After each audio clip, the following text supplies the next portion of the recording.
ప్రేమగల తండ్రి, గొప్ప దేవ, మరొక్కసారి మీ సన్నిధికి వస్తూ ఉన్నాం. ఈ ఆరాధనా కార్యక్రమంలో చివరి వర్తమానంలోనికి మేము ప్రవేశిస్తూ ఉంటుండగా మీ ఆత్మ సహాయంను సమృద్ధిగా మాకు ప్రసాదించమని, వినువారు మాత్రముగా ఎవరు ఉండకుండా ఈ మాటల ప్రకారంగా మా జీవితాలను మేము మెరుగుపరుచుకున్నట్టుకు కృప దయచేయమని యేసు ప్రభు వారి పుణ్యనామములోనే ఈ ప్రార్థనా మనవులు మీకే సమర్పించి వేడుకొనుచున్నాము తండ్రి. ఆమెన్. ప్రియులారా, ఉన్నటువంటి సమయాన్ని జాగ్రత్తగా వినియోగించుకుంటూ అనేకమైనటువంటి సంగతులు ఈరోజు మనం మాట్లాడుకున్నట్టుకు ముందుకెళ్దాం. ఈ చివరి వర్తమానంలో ఈరోజు మనం మాట్లాడుకునబోవు అంశము పేరు దేవుని పరిశుద్ధత అనగా ఏమిటి. అది ఈనాటి మన వాక్య ధ్యానాంశము. ప్రత్యేకించి క్రైస్తవులమైనటువంటి మనము తప్పక ఎరిగి ఉండవలసినటువంటి అంశం ఇది. మనసు పెట్టి జాగ్రత్తగా విందాం. నేను వీలైనంత స్పష్టత మీకు ఇవ్వడానికే నేను ప్రయత్నం చేస్తాను. దేవుని మీద ఆధారపడి ముందుకెళ్దాం. దేవుని పరిశుద్ధత, ఈ అంశాన్ని నేను ఒక 7 భాగాలుగా డివైడ్ చేద్దాం. 7 భాగాలుగా డివైడ్ చేసి మనము ఒక్కొక్క దానిని మాట్లాడుకుంటూ పోదాం. 7 భాగాలలో కొన్ని త్వరగా అయిపోతాయి, కొన్ని టైం తీసుకుంటాయి. టైం తీసుకున్నా కూడా విందాం జాగ్రత్తగా. Let's begin. కొన్ని వచనాలు నేరుగా వెళ్ళిపోదాం. మొదటి భాగంలోనికి ప్రవేశిస్తున్నా. 71వ కీర్తన 22వ వచనం. త్వరగా తీద్దాం, ఎక్కువ విషయాలు మాట్లాడుకుందాం. 71వ కీర్తన 22వ వచనం.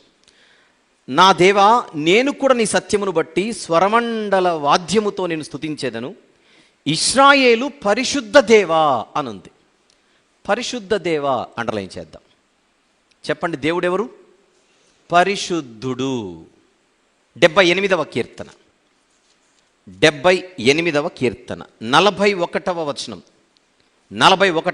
మాటి మాటికి వారు దేవుని శోధించిరి, మాటి మాటికి ఇశ్రాయేలు పరిశుద్ధ దేవునికి సంతాపము కలిగించిరి. పరిశుద్ధ దేవుడు అండర్లైన్ చేద్దాం.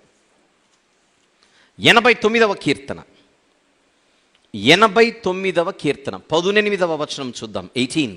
మా కేడెము యెహోవా వశము, మా రాజు ఇశ్రాయేలు పరిశుద్ధ దేవుని వాడు. దేవుడెవరు? పరిశుద్ధుడు అని మళ్ళీ ఇక్కడ కనబడుతోంది. 99వ కీర్తన 9వ వచనం. 9వ వచనం, మన దేవుడైన యెహోవా పరిశుద్ధుడు అనేది చూడండి. 99వ కీర్తన 9వ వచనం. అలాగనే పైన 3వ వచనం చూద్దాం. 3వ వచనంలోని 2వ మాట, యెహోవా పరిశుద్ధుడు. 5వ వచనంలోని చివరి మాట, ఆయన పరిశుద్ధుడు. రాసుకుంటున్నారా వచనాలన్నీ? రాసుకోండి, తర్వాత మీరు చూడండి. రైట్. అలాగే యెషయా గ్రంథం 1వ అధ్యాయం. యెషయా గ్రంథము 1వ అధ్యాయం 4వ వచనములో చివరి నుంచి 2వ లైన్, ఇశ్రాయేలు యొక్క పరిశుద్ధ దేవుడు అని కనబడుతుంది చూడండి. యెషయా గ్రంథం 1వ అధ్యాయము 4వ వచనంలోని చివరి మాటలలో అది కనబడుతుంది. 5వ అధ్యాయం యెషయా గ్రంథం 5వ అధ్యాయము 19వ వచనం.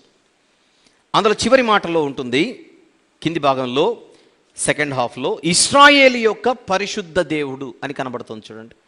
యెషయా గ్రంథం 5:19. అదే అధ్యాయంలో 24వ వచనం చూద్దాం. 24. సైన్యములకు అధిపతియగు యెహోవా యొక్క ధర్మశాస్త్రం నిర్లక్ష్య పెట్టుదురని కింది మాటలో ఇశ్రాయేలు యొక్క పరిశుద్ధ దేవుడు అని కనబడుతోంది. 5వ అధ్యాయం 24వ వచనం. అది 6వ అధ్యాయం యెషయా గ్రంథం 6వ అధ్యాయం 3వ వచనం. మహాదూతలు దేవుని నేమని కొనియాడుతున్నారు, పరిశుద్ధుడు పరిశుద్ధుడు పరిశుద్ధుడు అని. అలా బైబిల్లో దేవుడు పరిశుద్ధుడు అని చాలా వచనాలు కనబడతాయి. ఇంకొకటి చూద్దాం చివరన. ప్రకటన గ్రంథం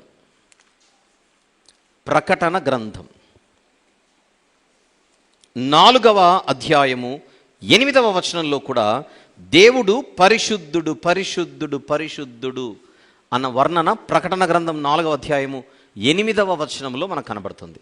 రైట్. ఎక్స్క్యూజ్ మీ, మొత్తం ఎన్ని భాగాలు అన్నాను? 7 భాగాలలో ఇది మొదటి భాగం అయిపోయింది. మొదటి భాగం ఏమిటి అని అడిగితే దేవుడు పరిశుద్ధుడు, అంతే. అదొకటి గుర్తుపెట్టుకుందాం. అయితే రెండవ భాగంలోనికి వెళ్ళే ముందుగా ఇప్పుడు ఒక ప్రశ్న ఇస్తున్నా. ఇన్ని వచనాలు ఇచ్చిన తర్వాత దేవుడు పరిశుద్ధుడని నేను ఇవ్వడం ఏంటి వచనాలు? మనం ఎన్నిసార్లు చూడలేదు బైబిల్లో. ఇప్పుడు నేను ఏదో స్పెషల్గా చెప్పింది ఏమీ లేదు. దేవుడు పరిశుద్ధుడు అన్న సంగతి మనకు తెలుసు. మనము కూడా చదివిన అనేక పర్యాయాలు ఇలాంటి వచనాలు మనకు ఎదురు పడ్డాయి కూడా. దేవుడు పరిశుద్ధుడు అని తెలుసుగా.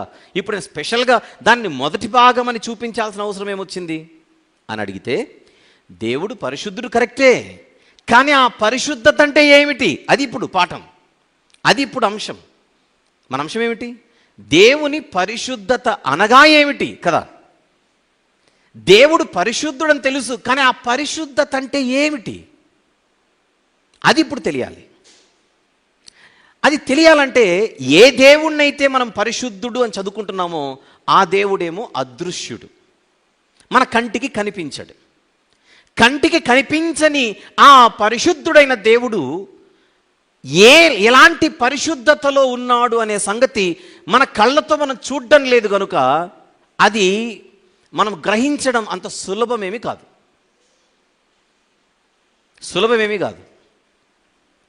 నా చేతిలో ఒక వాటర్ బాటిల్ ఉందనుకోండి. ఇప్పుడు నేను అలా తాగాను అనుకోండి, నేను ఏం తాగినట్టుగా మీరు చెప్తారు? ఇప్పుడు నేను తాగింది ఏమిటి? నీళ్ళు. ఎందుకంటే మీరు చూశారు కనుక. చూడకపోతే నేను తాగింది ఏంటి? ఏదైనా అనుకోవచ్చు, అంతేనా? అందుచేత కళ్ళతో చూస్తే ఉండే స్పష్టతకు, కళ్ళతో చూడకపోతే ఉండే స్పష్టతకు తేడా ఉంటుంది. అలాగే దేవుడు పరిశుద్ధుడు అని నేను అన్నప్పుడు, బైబిల్ కూడా అంటున్నప్పుడు, అసలు ఆ పరిశుద్ధతను మనం ఎలా అర్థం చేసుకోవాలి?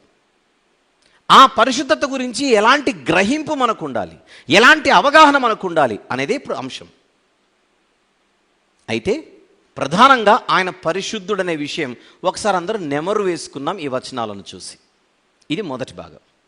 అయితే పరిశుద్ధుడైన దేవుడు తన పరిశుద్ధతను ప్రజలకు తెలియజేయడానికి కనిపించని ఆయన కనిపించే వాటిని కొన్ని మనుషుల మధ్య పెట్టి వాటిని చూసి నా పరిశుద్ధత ఏంటో మీరు అర్థం చేసుకోవాలని ఒక ప్రాక్టికల్ ప్రాజెక్ట్ని దేవుడు భూమి మీద ప్రజలకు ఇచ్చాడు.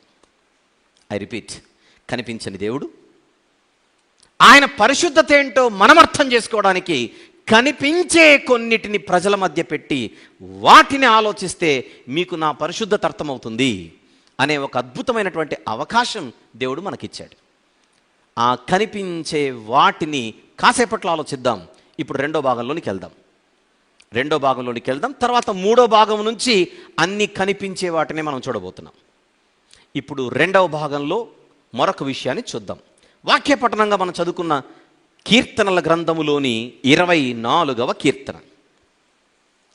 కీర్తనల గ్రంథములోని 24వ కీర్తన, అందులో 3వ వచనాన్ని ఒకసారి చూద్దామా? 3వ వచనం, యెహోవా పర్వతమునకు ఎక్కదగిన వాడెవడు, ఆయన పరిశుద్ధ స్థలములో నిలువదగిన వాడెవడు. పరిశుద్ధ స్థలము అనే పదం అండర్లైన్ చేద్దాం.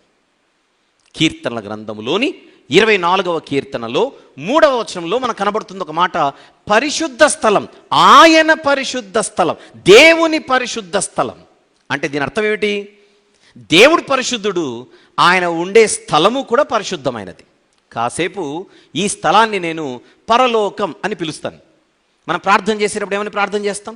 పరలోకమందున్న మా తండ్రి అని అంటాం కదా. గనుక దేవుడున్న స్థలము పరలోకం అనే ఒక ఆలోచన మన ప్రార్థనలలో కనబడుతుంటుంది. కనుక కాసేపు 24వ కీర్తన 3వ వచనంలో ఉన్న పరిశుద్ధ స్థలాన్ని మనము పరలోకం అని పిలుచుకుందాం. నంబర్ 1, దేవుడు పరిశుద్ధుడు. నంబర్ 2, ఆయన ఉండే స్థలము పరిశుద్ధమైనది. ఫర్ ఎగ్జాంపుల్, పరలోకము, పరిశుద్ధ లోకము అనేది రాసుకోండి. ఎక్స్క్యూజ్ మీ, ఇదే రెండో భాగం. మొత్తం 7 భాగాలు, 2 భాగాలు అయిపోయాయి. ఆహా, ఇంత స్పీడ్గా అయిపోతుంది అని అనుకుంటున్నారు కదా. ఇప్పుడు నుంచి స్టార్ట్ అవుతుంది. ఇప్పుడు నా భయం కూడా అదే, మిగిలిన 5 భాగాలు మాట్లాడడానికి ఈ సమయం నాకు ఎలా అనుకూలంగా ఉంటుంది అని. Very good. మెసేజ్ అయిపోయేంత వరకు ఎవరు వాచ్లు చూడకండి, ఓకే? అది కండిషన్. వెళ్ళిపోదాం, బైబిల్ మాత్రమే చూద్దాం. రెండు భాగాలు అర్థమయ్యాయా? నంబర్ 1 దేవుడు పరిశుద్ధుడు, నంబర్ 2 పరలోకం కూడా పరిశుద్ధమైనది. దాని దేవుని పరిశుద్ధ స్థలం అని పిలుచుకుందాం. వెళ్ళిపోదాం. 3 నిర్గమకాండం. నిర్గమకాండం 25వ అధ్యాయం. నిర్గమకాండం 25వ అధ్యాయం 8వ వచనం ముందుగా చూద్దాం. 8 మోషే గారితో దేవుడు మాట్లాడుతున్నాడు ఇశ్రాయేలు ప్రజలకు చెప్పమని. ఏమని చూద్దాం. నేను వారిలో నివసించినట్లు వారు నాకు పరిశుద్ధ స్థలమును నిర్మింపవలెను. పరిశుద్ధ స్థలం అండర్లైన్. దేనిని నిర్మించమని చెబుతున్నాడు ఇశ్రాయేలు ప్రజలకు మోషే గారి ద్వారా? నాకు ఒక పరిశుద్ధ స్థలాన్ని నిర్మించమంటున్నాడు. ఎక్కడా? పరలోకంలోనా, భూమి మీదనా? ఎక్కడ నిర్మించమంటున్నాడు? భూమి మీదనే, అరణ్యములో. ఇంతకు ఆ పరిశుద్ధ స్థలం పేరేమిటో కింద 9వ వచనం చూద్దాం. 9 నేను నీకు కనుపరుచు విధముగా మందిరము యొక్క ఆరూపము అన్నాడు. మీరు కొంచెం స్పీడ్గా నన్ను క్యాచ్ చేస్తూ ప్రయాణం చేయాలి. 8వ వచనంలో పరిశుద్ధ స్థలాన్ని నిర్మించమని చెబుతున్నాడు ప్రజలకి. దాని పేరు మందిరము అన్నాడు కింద 9వ వచనంలో. చెప్పండి. 3వ భాగంలో దేవుడు పరిశుద్ధమైనది అని దేనిని చూపిస్తున్నాడు? తన మందిరాన్ని. ఎవరి మందిరం అది? ఆయన మందిరం. ఎవరిని నిర్మించమంటున్నాడు? ప్రజలను నిర్మించమంటున్నాడు. ఇక్కడ ఒక చిన్న సమాచారం ఇస్తాను. ఈ మందిరానికి బైబిల్లో మరికొన్ని పేర్లు ఉంటాయి. అందులో మందిరం ఒకటైతే 2 ప్రత్యక్ష గుడారం, 3 సాక్ష్యపు గుడారం. బైబిల్లో మనకు ఈ పంచకాండాలలో ముఖ్యంగా నిర్గమకాండం నుంచి ద్వితీయోపదేశ కాండం వరకు ఎక్కడైనా మనకు మందిరం అంటే ప్రత్యక్ష గుడారముగా లేదా సాక్ష్యపు గుడారముగా మనం ఊహించుకోవాలి. ఇవన్నీ పర్యాయ పదాలు. చెప్పండి. దేవుని మందిరము, ప్రత్యక్ష గుడారము, సాక్ష్యపు గుడారము. ఆ సాక్ష్యపు గుడారం ఎక్కువగా బంగారంతో ఉంటుంది కనుక దానిని స్వర్ణ గుడారం అని కూడా పిలుస్తారు. మందిరము, ప్రత్యక్ష గుడారము, సాక్ష్యపు గుడారము, స్వర్ణ గుడారము అని కూడా పిలుస్తారు. రైట్. ఇప్పుడు నేను చూపించబోయే వచనాలలో ఎక్కడైనా సాక్ష్యపు గుడారము అని కనబడింది అనుకోండి, అయితే ఇదే మందిరం అని వెంటనే మీకు స్ట్రైక్ అవ్వాలి. అన్ని చోట్ల మందిరం అనే పేరు ఉండదు. సాక్ష్యపు గుడారం అని కూడా వస్తుంటుంది, ప్రత్యక్ష గుడారం అని కూడా వస్తుంటుంది. పేరు ఏదైనా కూడా మీకు మందిరమే మైండ్లో వెలగాలి. Picture clear? Right. Very good.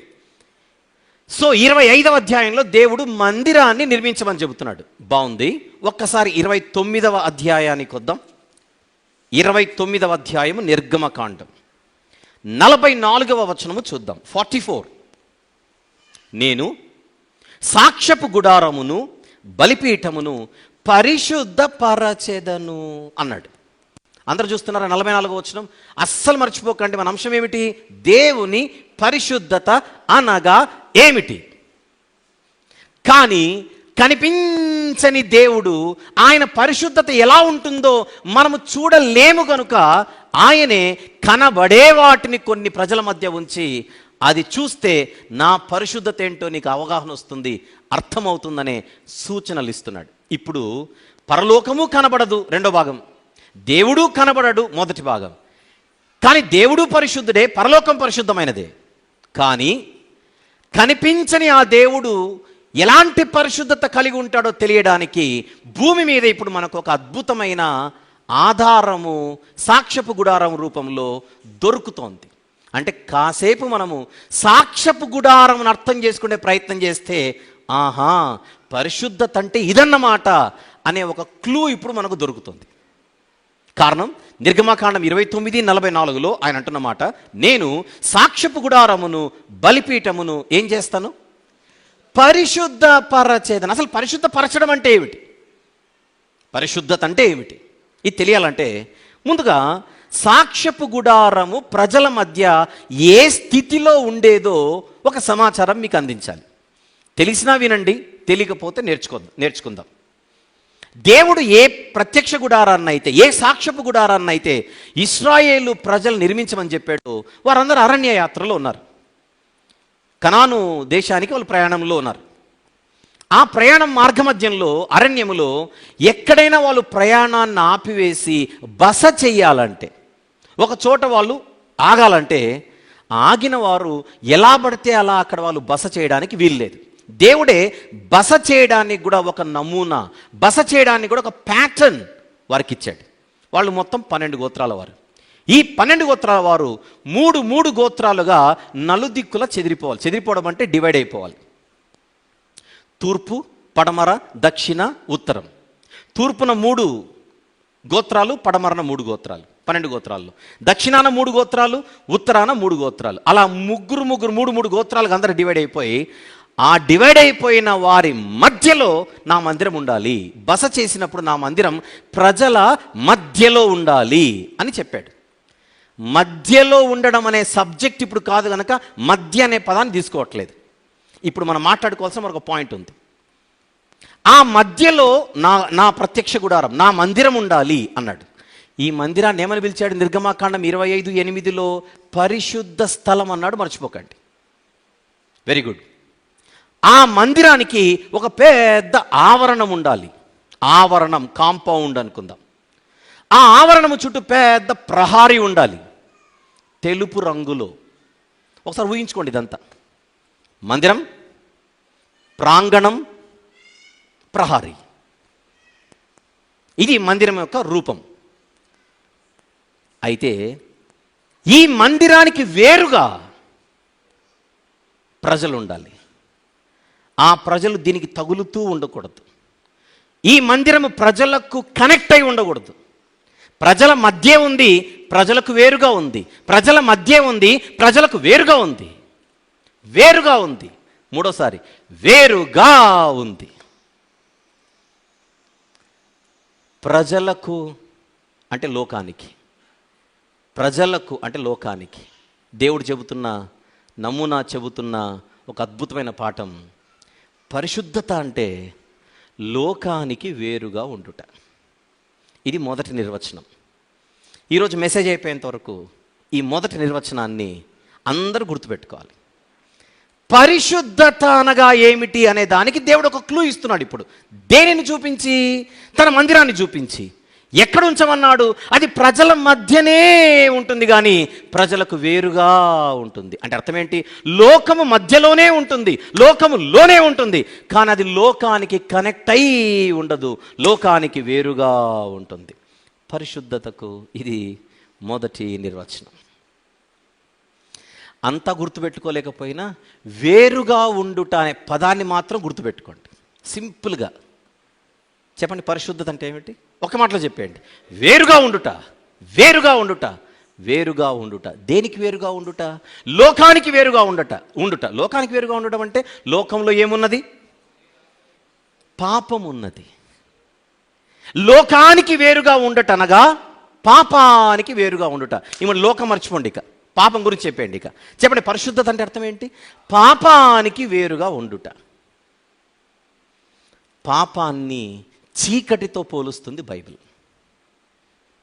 పాపము చీకటి, చీకటి రంగు నలుపు. పాపము చీకటి నలుపు, పాపము చీకటి నలుపు. పాపానికి వ్యతిరేక పదం పరిశుద్ధత, చీకటికి వ్యతిరేక పదం వెలుగు, నలుపుకు వ్యతిరేక పదం తెలుపు. మందిర ప్రహారీ అంతా తెల్లని రంగులో ఉండాలని దేవుడు చెప్పాడు. పైనుంచి మనం కెమెరా తీసుకొని ఫోటో తీసామనుకోండి, మొత్తం చుట్టూన్న గుడారాలన్నీ ప్రజలవి, ప్రజల గుడారాలన్నీ నల్లగుంటే ఆ నల్లని గుడారాల మధ్య తెల్లని రంగులో నలుపుతో సంబంధమే లేకుండా నలుపుకు వేరుగా ఈ తెల్లని ప్రహారీతో వెలుగుమయముతో కనబడే ఒక అద్భుతమైన పరిశుద్ధ మందిరం అది. ఇంత వర్ణన ఎందుకు ఇచ్చానో చెప్పనా? పరిశుద్ధతకు మరొక 2 పర్యాయ పదాలు చెప్పాను. ఒకటి వెలుగు, 2 తెలుపు. ఒకటి వెలుగు, 2 తెలుపు. తెలుపు కూడా పక్కన పెట్టేయండి. వెలుగు అనే పదం అదే పనిగా వాడాను ఇక్కడ అర్థం చేయించడానికి. వెలుగు ఎక్కడుండునో ఆ వెలుగు ఎప్పుడు చీకటికి వేరుగానే ఉంటుంది. ఎప్పుడైనా వెలుగు చీకటితో చేయగలుపుకొని వచ్చినట్టుగా చూసామా? అబ్బే, వెలుగు ఎప్పుడు వెలుగులాగానే ఉంటుంది, అది ఎప్పుడు చీకటితో కలిసి రాదు. Yes or no. Good morning అని మనం చెప్పినప్పుడు బయట చూస్తే అంతా వెలుగే, చీకటే ఉండదు. వెలుగు ఎలాగైతే చీకటితో ఎప్పుడూ సాంగత్యము చెయ్యదో, వెలుగు ఎలాగైతే చీకటితో ఎప్పుడు పొత్తు పెట్టుకోదో, పరిశుద్ధత పాపముతో ఎప్పుడు పొత్తు పెట్టుకోదు. తెలుపుకు నలుపుతో స్నేహం ఉండదు, వెలుగుకు చీకటితో సహవాసం ఉండదు, పరిశుద్ధతకు పాపముతో పొత్తు ఎప్పుడు ఉండదు. దట్ ఈజ్ హోలీనెస్ అంటే. ఇది డెఫినేషన్ నంబర్ 1. నేను తెలుపుకు చెప్పినది, వెలుగుకు చెప్పినది, పరిశుద్ధతకు చెప్పింది అంతా మీరు మైండ్లో పెట్టుకోవాలి. రైట్. అవును, పరిశుద్ధత అంటే ఇది అని మనకు తెలియడానికి దేవుడు దేనిని మనకు ఒక అవకాశంగా ఇచ్చాడు బైబిల్లో? సాక్ష్యపు గుడారం, ప్రత్యక్ష గుడారం లేదా తన మందిరం. రైట్. ఇప్పుడు ఒక చిన్న పాయింట్ చెప్తాను. ఇదే మందిరమా? ప్రపంచంలో ఈరోజు అనేక మందిరాలు కూడా ఉన్నాయా? దేవునివి ఉన్నాయి. ప్రార్థనా మందిరాలు, దేవుని మందిరాలు. కొన్ని చోట్ల బోర్డు కూడా కనపడుతుంది, పరిశుద్ధ దేవుని మందిరం లేదా దేవుని పరిశుద్ధ మందిరం అనే పేర్లు కూడా కనపడతాయి. ఎప్పుడైతే ఒక స్థలాన్ని మనము మందిరము అని పిలుస్తామో, జనరల్గా మనము మందిరాన్ని కట్టుకున్నప్పుడు మొట్టమొదట మనం చేసేది ఆ మందిరాన్ని ప్రతిష్ఠ చేస్తాం. Yes or no? దానిని మందిర ప్రతిష్ఠ కార్యక్రమము అని పిలుస్తాం. అనేక మందిని సేవకులను పిలిచి వారి ద్వారా ప్రార్థనలు చేయించి ఆ స్థలాన్ని ఇది దేవునిది అని మనము ప్రతిష్ఠిస్తాం. కరెక్ట్? రైట్. అది దేవుని మందిరం. కేవలం అరణ్యంలో ఉన్నటువంటి మందిరం మాత్రమే కాదు, ప్రపంచవ్యాప్తంగా దేవుని కొరకు, దేవుని ఆరాధనా కార్యక్రమాల కొరకు ఏ స్థలాలైతే మందిరాలుగా ప్రతిష్ఠింపబడ్డాయో అవన్నీ కూడా పరిశుద్ధమైనవే. వాటిని పరిశుద్ధ స్థలాలుగానే భావించాలి, పరిశుద్ధ మందిరాలుగానే భావించాలి. వాటిని ఎప్పుడు కూడా పాపముతో వేరుగానే ఉంచాలి. కారణం, పరిశుద్ధతకు నిర్వచనమే పాపానికి వేరుగా ఉండుట. అంటే బయట ఉన్నటువంటి పాపభూయిష్టమైనటువంటి కార్యక్రమాలు, పాపముతో కూడుకున్నటువంటి కార్యక్రమాలు, అల్లరితో కూడుకున్నటువంటి కార్యక్రమాలు మందిరము లోపలికి రావడానికి ప్రవేశము లేదు. అంత జాగ్రత్తగా దేవుని మందిరాన్ని మనం చూసుకోవాలి. రైట్. ఇప్పుడు నేను రెండో నిర్వచనం చెప్పే ప్రయత్నం చేస్తాను. ఒక ఆయన ఉన్నాడు, ఆయన తాగుబోతులతో సహవాసమే చేయడు. నచ్చదు ఆయనకి. తాగుబోతులతో సహవాసము చెయ్యని వాడిని తాగుబోతు అందామా? తాగుబోతు అనొచ్చా? అడుగుతున్నా, చెప్పండి. త్రాగుబోతులతో సహవాసము చెయ్యని వాడిని, త్రాగుబోతులకు ఎప్పుడు వేరుగా ఉంటాడు. త్రాగుబోతులతో సహవాసమే చేయడు, వాళ్ళతో అసలు కలిసే కూర్చోడు. ఈయన త్రాగుబోతు అనొచ్చా? అనకూడదు. కాకపోతే సంగతి ఏంటంటే ఎవరితో కలిసి తాగాడు, ఒక్కడు మాత్రం కూర్చొని తాగుతాడు. ఎవరితో కలిసి తాగాడు, ఒక్కడు కూర్చొని వేస్తాడు. ఇప్పుడు చెప్పండి, తాగుబోతా కదా? ఇప్పుడు తాగుబోతే ఎందుకు? ఒకవైపు నుండే చూసే మనిషిని ఈయన ఎవరితో కూర్చోడని, రెండో వైపు చూడు, ఒక్కడు కూర్చొని తాగుతాడు. అంటే ఒక మనిషిని త్రాగుబోతు కాడు అని మనం అనాలంటే ఆ వ్యక్తి త్రాగుబోతులతో సహవాసం చేయకూడదు, నంబర్ 1. నంబర్ 2, అలాగని ఒంటరిగా కూడా తాగుడుకు అలవాటు పడకూడదు. అప్పుడే ఆ వ్యక్తిని ఏమనొచ్చు? ఈ వ్యక్తి త్రాగుబోతు కాడు.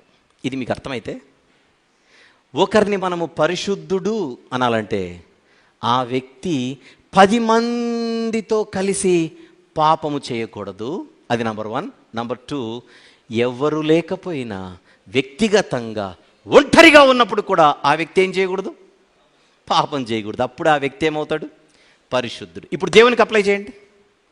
నేను అడుగుతున్నా, దేవుడు పాపులతో సహవాసము చేసి, అంటే పాపాన్ని అంటించుకునేటువంటి కార్యక్రమాల్లో ఉంటాడా? ఉండడు. ఎందుకంటే దేవుడు ఎప్పుడు పాపానికి వేరుగా ఉంటాడు. పాపానికి వేరుగా ఉంటాడని ఎలా చెప్పగలం? ఆయన తన మందిరాన్ని చూపించి లోకానికి వేరుగా ఉంచమని చెప్పాడు. అంటే అర్థం ఏంటి? పరిశుద్ధతకు నిర్వచనం పాపానికి వేరుగా ఉండుట. అంటే దేవుడు ఇప్పుడు కనిపించని దేవుడు తన పరిశుద్ధతను తెలియజేస్తున్నాడు. కనిపించని దేవుడు తన పరిశుద్ధత ఏమనగా ఆయన పాపముతో ఎప్పుడు పొత్తు కలిగి ఉండడు. బాగుంది. అలాగని ఒంటరిగా ఏమైనా పాపం చేస్తాడా దేవుడు? దేవుడు పరిశుద్ధుడు. సృష్టి పుట్టిన తర్వాత, సృష్టి లేకముందు కూడానా? చెప్పాలి. సృష్టి లేకముందు కూడా, దేవదూతలు వచ్చిన తర్వాత, దేవదూతలు రాకముందు కూడానా? దేవదూతలు రాకముందు, పరలోకం లేకముందు, అసలు ఇది ఈ సృష్టి అన్నదే లేనప్పుడు కూడా దేవుడు నిత్యము పరిశుద్ధుడే. అంటే అర్థం ఏంటి? ఒకరు ఉన్నా ఆయన పాపం చేయడు. నెక్స్ట్, ఎవ్వరు లేకున్నా ఆయన పాపము చేయడు. అందుకే ఆయన పరిశుద్ధుడు. Very good. ఇప్పుడు మందిరానికి అప్లై చేద్దాం. బయటున్న అల్లరితో కూడుకున్నవి, బయటున్న అపవిత్రతతో కూడుకున్నవి లోపలికి రాకూడదు. ఇది దేవుని మందిరం, పరిశుద్ధమైనది అని అన్నానే, అది మొదటిది. 2, అలాగని లోపల అల్లరి జరగవచ్చని కాదు, లోపల పాపం జరగవచ్చని కాదు. బయటున్న పాపము లోపలికి రాకూడదు అన్నావే కానీ లోపల పాపం జరగవచ్చని చెప్పలేదు కదా అనకూడదు. లోపల కూడా మందిరములో ఏమి చోటు చేసుకోకూడదు? పాపము చోటు చేసుకోకూడదు. అప్పుడే ఆ మందిరం ఏ మందిరంగా కనబడుతుంది? పరిశుద్ధ మందిరంగా. ఇప్పుడు నిర్వచనం నెంబర్ 2 ఇస్తున్నాను. దేవుడు ఎవరితోనైనా ఉన్నప్పుడు ఆయన పాపం చేయడు, ఎందుకంటే పాపానికి ఎప్పుడు వేరుగా ఉంటాడు. నెంబర్ 2, ఎవరు లేకున్నా ఆయన ఎప్పుడు పరిశుద్ధంగానే ఉంటాడు. అంటే దాని అర్థం తన పరిశుద్ధతకు ఆయన కట్టుబడి ఉంటాడు. కట్టుబడి ఉంటాడు. కట్టుబడి, ఆ పదం గుర్తుపెట్టుకోవాలి. కట్టుబడి ఉంటాడు. నంబర్ 1, ఆయన పాపానికి వేరుగా ఉంటాడు. నంబర్ 2, పరిశుద్ధతకు కట్టుబడి ఉంటాడు. అది నిర్వచనం నంబర్ 2. నేను మిమ్మల్ని అడుగుతున్నా, ఇప్పుడు చెప్పాలి. పరిశుద్ధతకు నిర్వచనం ఏమిటి? నంబర్ 1, పాపానికి వేరుగా ఉండుట. నంబర్ 2, పరిశుద్ధతకు కట్టుబడి ఉండుట. ఇప్పుడు భూమి మీద దేవుని మందిరం ఏ మందిరం అని దేవుడు పిలుస్తున్నాడు? నా మందిరం పరిశుద్ధమైనది. అంటే నా మందిరం ఎప్పుడు పాపానికి వేరుగా ఉండాలి. అట్ ద సేమ్ టైం పరిశుద్ధతకు నా మందిరం కట్టుబడి ఉండాలి.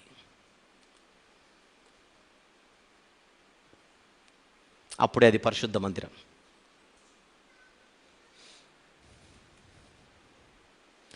కానీ కొందరు దేవుని మందిరాలను చాలా నిర్లక్ష్యంగా చూస్తూ ఉంటారు.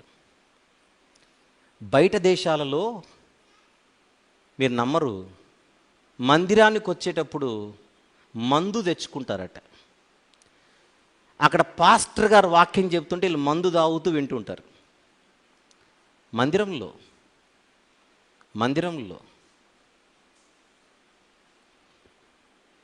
మందిరం అంటే వాళ్ళు చూస్తున్న విధానం ఒక్కసారి చూడండి. మరికొన్ని చోట్ల ఆదివారం ఆరాధనకిచ్చి సోమ నుండి శని వరకు దేవునికి సంబంధము లేని, అంటే బైబిల్కి సంబంధం లేని కార్యక్రమాలకు కూడా ఆ స్థలాన్ని కొంతమంది రెంట్కి ఇస్తూ ఉంటారు. ఉన్నాయా లేవా? ఉన్నాయి. మళ్ళీ మందిరాన్ని ఎందుకు ప్రతిష్ఠించారు? ప్రతిష్ఠించంటే అర్థం ఏంటి? అది ఆయనకు సంబంధమైన కార్యక్రమాలకే అని దాన్ని మనము డెడికేట్ చేశాం. అది ఎప్పుడు పాపానికి వేరుగా ఉండాలి, అది ఎప్పుడు పరిశుద్ధతకు కట్టుబడి ఉండాలి. మన ఇల్లు వేరు, దేవుని మందిరము వేరు. ఇంటిని మందిరాన్ని ఒకేలా చూడకూడదు. ఇది గుర్తుపెట్టుకుందాం. ఇంట్లో కసువులు ఊడిస్తే మన పని, మందిరంలో ఊడిస్తే దేవుని పని. ఇది ఆశీర్వాదకరమైన పని. ఇంట్లో వంట చేస్తే మన పని, మందిరానికి వచ్చి మందిరానికి సంబంధించిన పరిచర్యలో వంట చేస్తే దేవుని పని. రెండింటిని ఒకలా చూడకూడదు. దేవుని మందిరములో ఏ చిన్న పని చేసినా అది మనకు ఆశీర్వాదకరమే అవుతుంది, కానీ అది సొంత పని జాబితాలోనికి రాదు. ఇష్టంతో చేయాలి. దేవుని మందిరాన్ని వ్యాపార పుటిల్లుగా మార్చిన వారిని కొరడాతో బుద్ధి చెప్పాడు యేసుక్రీస్తు ప్రభు. దేవునికి నచ్చనివి దేవుని మందిరాలలో జరగకూడదు. ఆ మందిరాలలో వ్యాపారాలు జరగకూడదు. ఆ మందిరాలు వ్యాపారపు టిల్లులుగా మారకూడదు. పథకాల పేరుతో మందిరాన్ని వ్యాపారపు టిల్లుగా మార్చకూడదు. ఎందుకంటే దేవునికి హృదయ రహస్యాలు బాగా తెలుసు గనుక. అర్థమైంది పాయింట్ ఇది? ఎక్స్క్యూజ్ మీ, దేవుని మందిరము పరిశుద్ధమైనది అనేది పాయింట్ ఇక్కడ. 29వ అధ్యాయం నిర్గమకాండం 44వ వచనాన్ని మనం చూసాం. నేను సాక్ష్యపు గుడారమును బలిపీఠమును ఏం చేసేదను? పరిశుద్ధపరచెదను. ఇది థర్డ్ పాయింట్, 3వ భాగం. చెప్పండి. నంబర్ 1 దేవుడు పరిశుద్ధుడు. నంబర్ 2 పరలోకం పరిశుద్ధమైనది. నంబర్ 3 దేవుని మందిరము పరిశుద్ధమైనది. నంబర్ 4 అదే నిర్గమకాండము 30వ అధ్యాయం 25 నుంచి 33 రాసుకుందాం. అదే నిర్గమకాండము 30వ అధ్యాయము 25 నుంచి 33. ముందుగా సందర్భం చెప్తాను. ఎక్స్క్యూజ్ మీ, జాగ్రత్తగా విందాం. మందిరం అన్న తర్వాత మందిరములో వస్తువులు ఉంటాయి. Yes or no? ఉంటాయి. వాటిని ఉపకరణములు అని అంటారు. ఆ వస్తువులు దేనివి అని అడిగితే మందిరానికి ఉన్న వస్తువులవి. మందిర వస్తువులు. మందిర వస్తువులు, మన వస్తువులు కాదు, మందిర వస్తువులు. మందిరం ఎవరిది? దేవునిది. మందిర వస్తువులు ఎవరివి? దేవుని వస్తువులవి.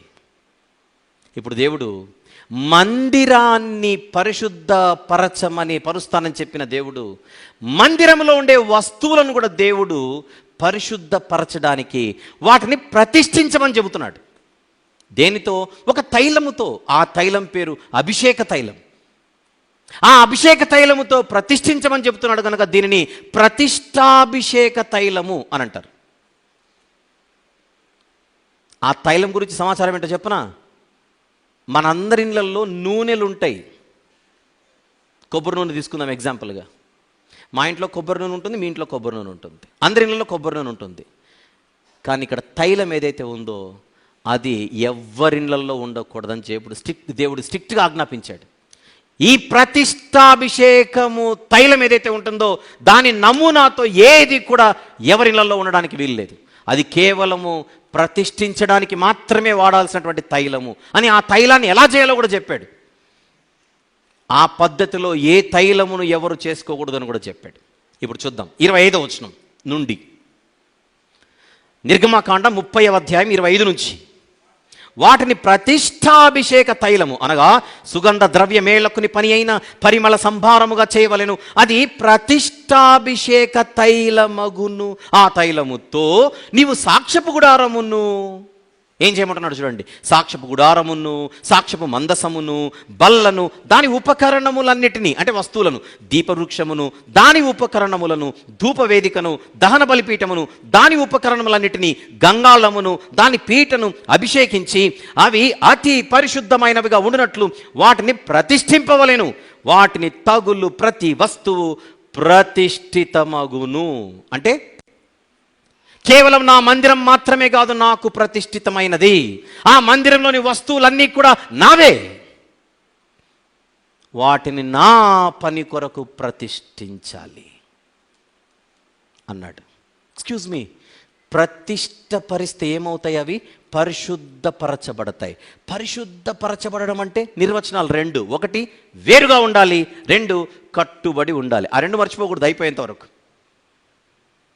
అవును, వస్తువులకు పరిశుద్ధత ఏమిటి అని అంటారేమో. Very simple, very simple.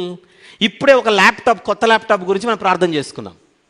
ఏం చేసాం ప్రార్థన చేసి ఇది దేవుని మందిరానికి సంబంధించిన వస్తువు అని ప్రతిష్ఠించాం. ఇప్పుడు ఆ వస్తువు ఎప్పటికీ దేనికి వేరుగా ఉండాలి చెప్పండి? లోక సంబంధమైన వాటికి ఈ వస్తువు ఎప్పుడు వేరుగా ఉండాలి. లోక సంబంధమైన వాటి కొరకు ఆ వస్తువు ఎప్పుడు ఉపయోగించబడకూడదు. కారణం, ఆ వస్తువు ప్రార్థనాపూర్వకంగా ఏం చేయబడింది? ఇప్పుడు ప్రతిష్ఠింపబడింది. అది నిర్వచనం నంబర్ 1. నిర్వచనం నంబర్ 2 ఏమిటి? కేవలము దేవుని పనులకు మాత్రమే ఆ వస్తువు కట్టుబడి ఉండాలి.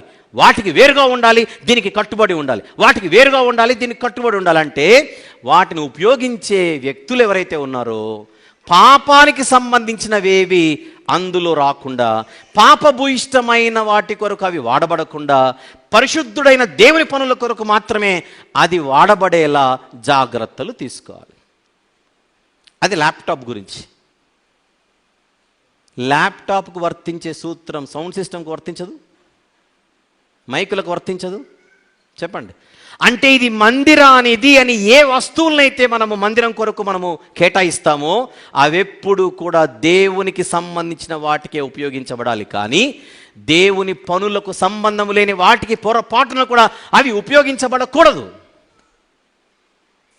ఫర్ ఎగ్జాంపుల్ సౌండ్ సిస్టమ్ తీసుకుందాం. ఎగ్జాంపుల్ చెప్తాను. సౌండ్ సిస్టమ్ అనేది దేవుని మందిరం కొరకు కొన్న సౌండ్ సిస్టమ్ అనేది ఆరాధనా కార్యక్రమాలకు ఉపయోగించబడాలి, కరెక్ట్. సువార్త సభలకు ఉపయోగించబడాలి, కరెక్ట్. ఏదైనా బైబిల్ స్టడీ సెమినార్స్ కొరకు ఉపయోగించబడాలి, కరెక్ట్. ఎవరో బయట బైబిల్కి సంబంధం లేని నాన్ బిబ్లికల్ ఈవెంట్, లోక సంబంధమైన కార్యక్రమానికి రెంట్ ఇస్తాము, రెంట్కి ఇస్తారని అడిగితే రెంట్ వస్తుంది కానీ దీన్ని రెంట్కి ఇవ్వకూడదు. ఇప్పుడు అర్థమైందా పాయింట్? మందిర వస్తువులను లోక సంబంధమైన వాటికి కొన్ని చోట్ల కొంతమంది కిరాయి వస్తుందని చెప్పేసి రెంట్కి ఇస్తూ ఉంటారు. దేవుడు ఒప్పుకోడు.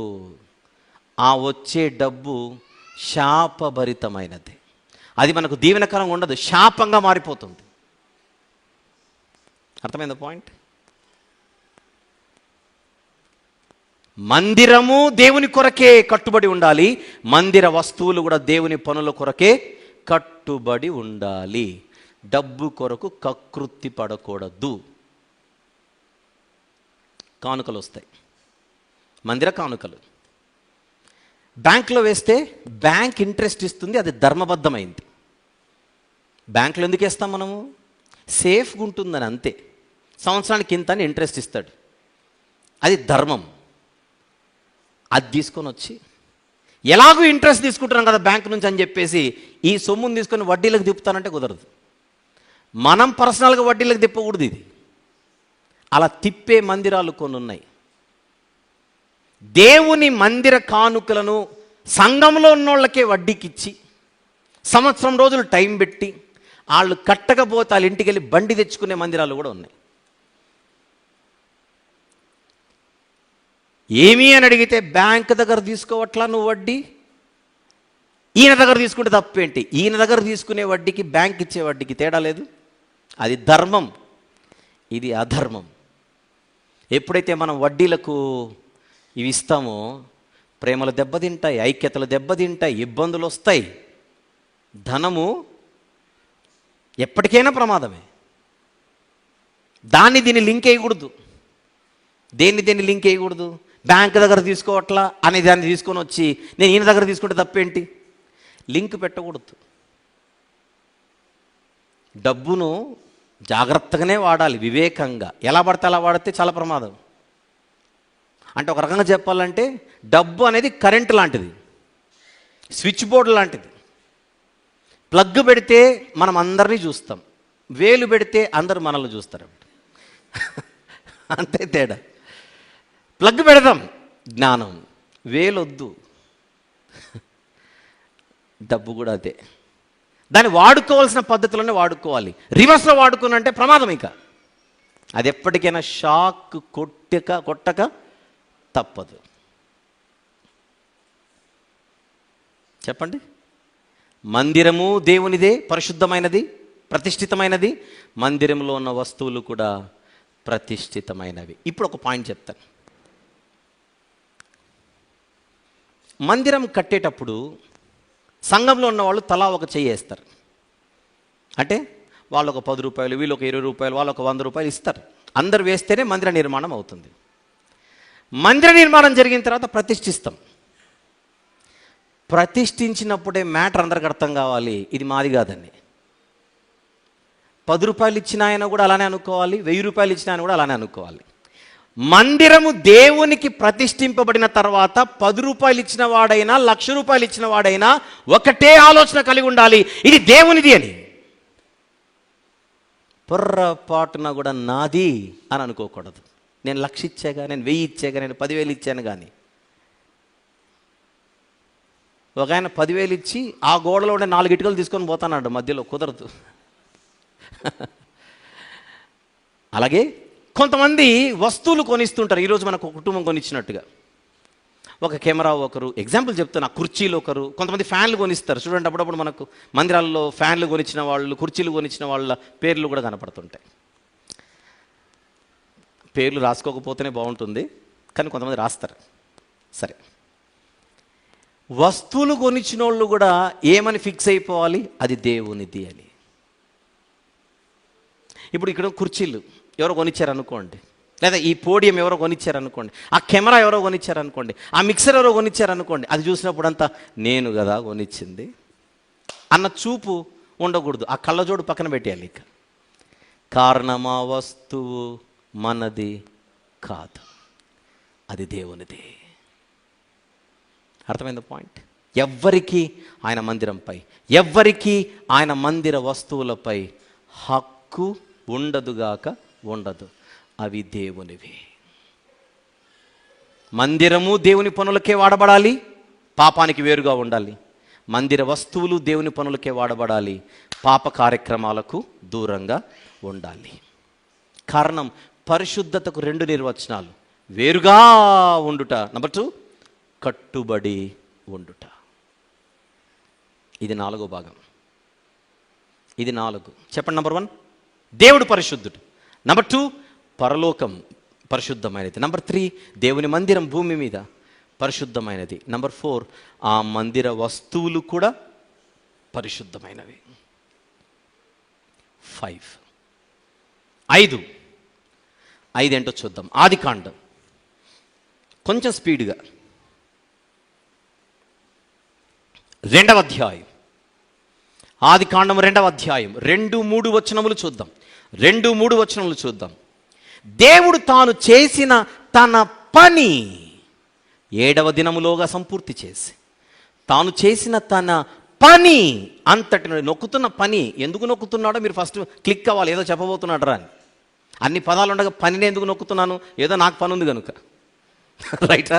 తాను చేసిన తన పని అంతటి నుండి 7వ దినమున విశ్రమించాను. 3వ వచనం. కాబట్టి దేవుడు ఆ 7వ దినమును ఆశీర్వదించి, అండర్లైన్ చేయండి, పరిశుద్ధపరచెను. ఏలయనగా దానిలో దేవుడు తాను చేసినట్టియు సృజించినట్టియు తన పని అంతటి నుండి విశ్రమించాను.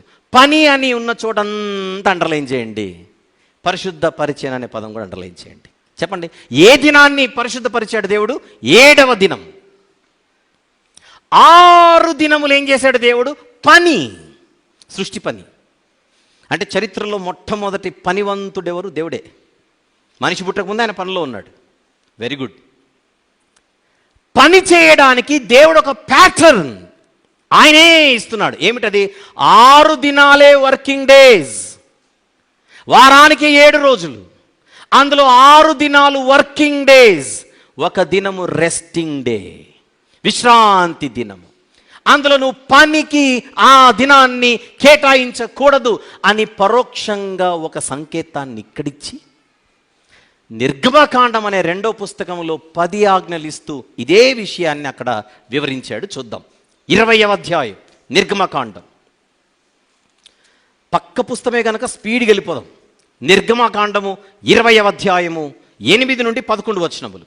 8 నుండి 11 వచనములు చూద్దాం. విశ్రాంతి దినమును పరిశుద్ధముగా ఆచరించుటకు జ్ఞాపకముంచుకొనుము. పరిశుద్ధముగా అన్నాడంటే కింద ఏముందో పక్కన పెట్టేయండి. మీకు నిర్వచనం తెలుసు కదా, అప్లై చేసేయండి. పరిశుద్ధముగా ఆ దినాన్ని మీరు ఆచరించాలి అన్నాడు అనంటే ఫస్ట్ మీరు ఆ నిర్వచనాన్ని అప్లై చేయండి. నెంబర్ 1 వేరుగా ఉండాలి. నెంబర్ 2 కట్టుబడి ఉండాలి. దేనికి వేరుగా ఉండాలి? మామూలుగా అయితే పాపానికి వేరుగా ఉండాలి. ఇప్పుడు ఇక్కడ స్పెషల్ మెన్షనింగ్ ఉంటుంది. అదేంటో కింద చూద్దాం. 9వ వచనం. 6 దినములు నీవు కష్టపడి నీ పనంతయు చేయాలి. అది పర్మిషన్ ఇచ్చాడు దేవుడు. 7వ దినము నీ దేవుడైన యెహోవాకు విశ్రాంతి దినం.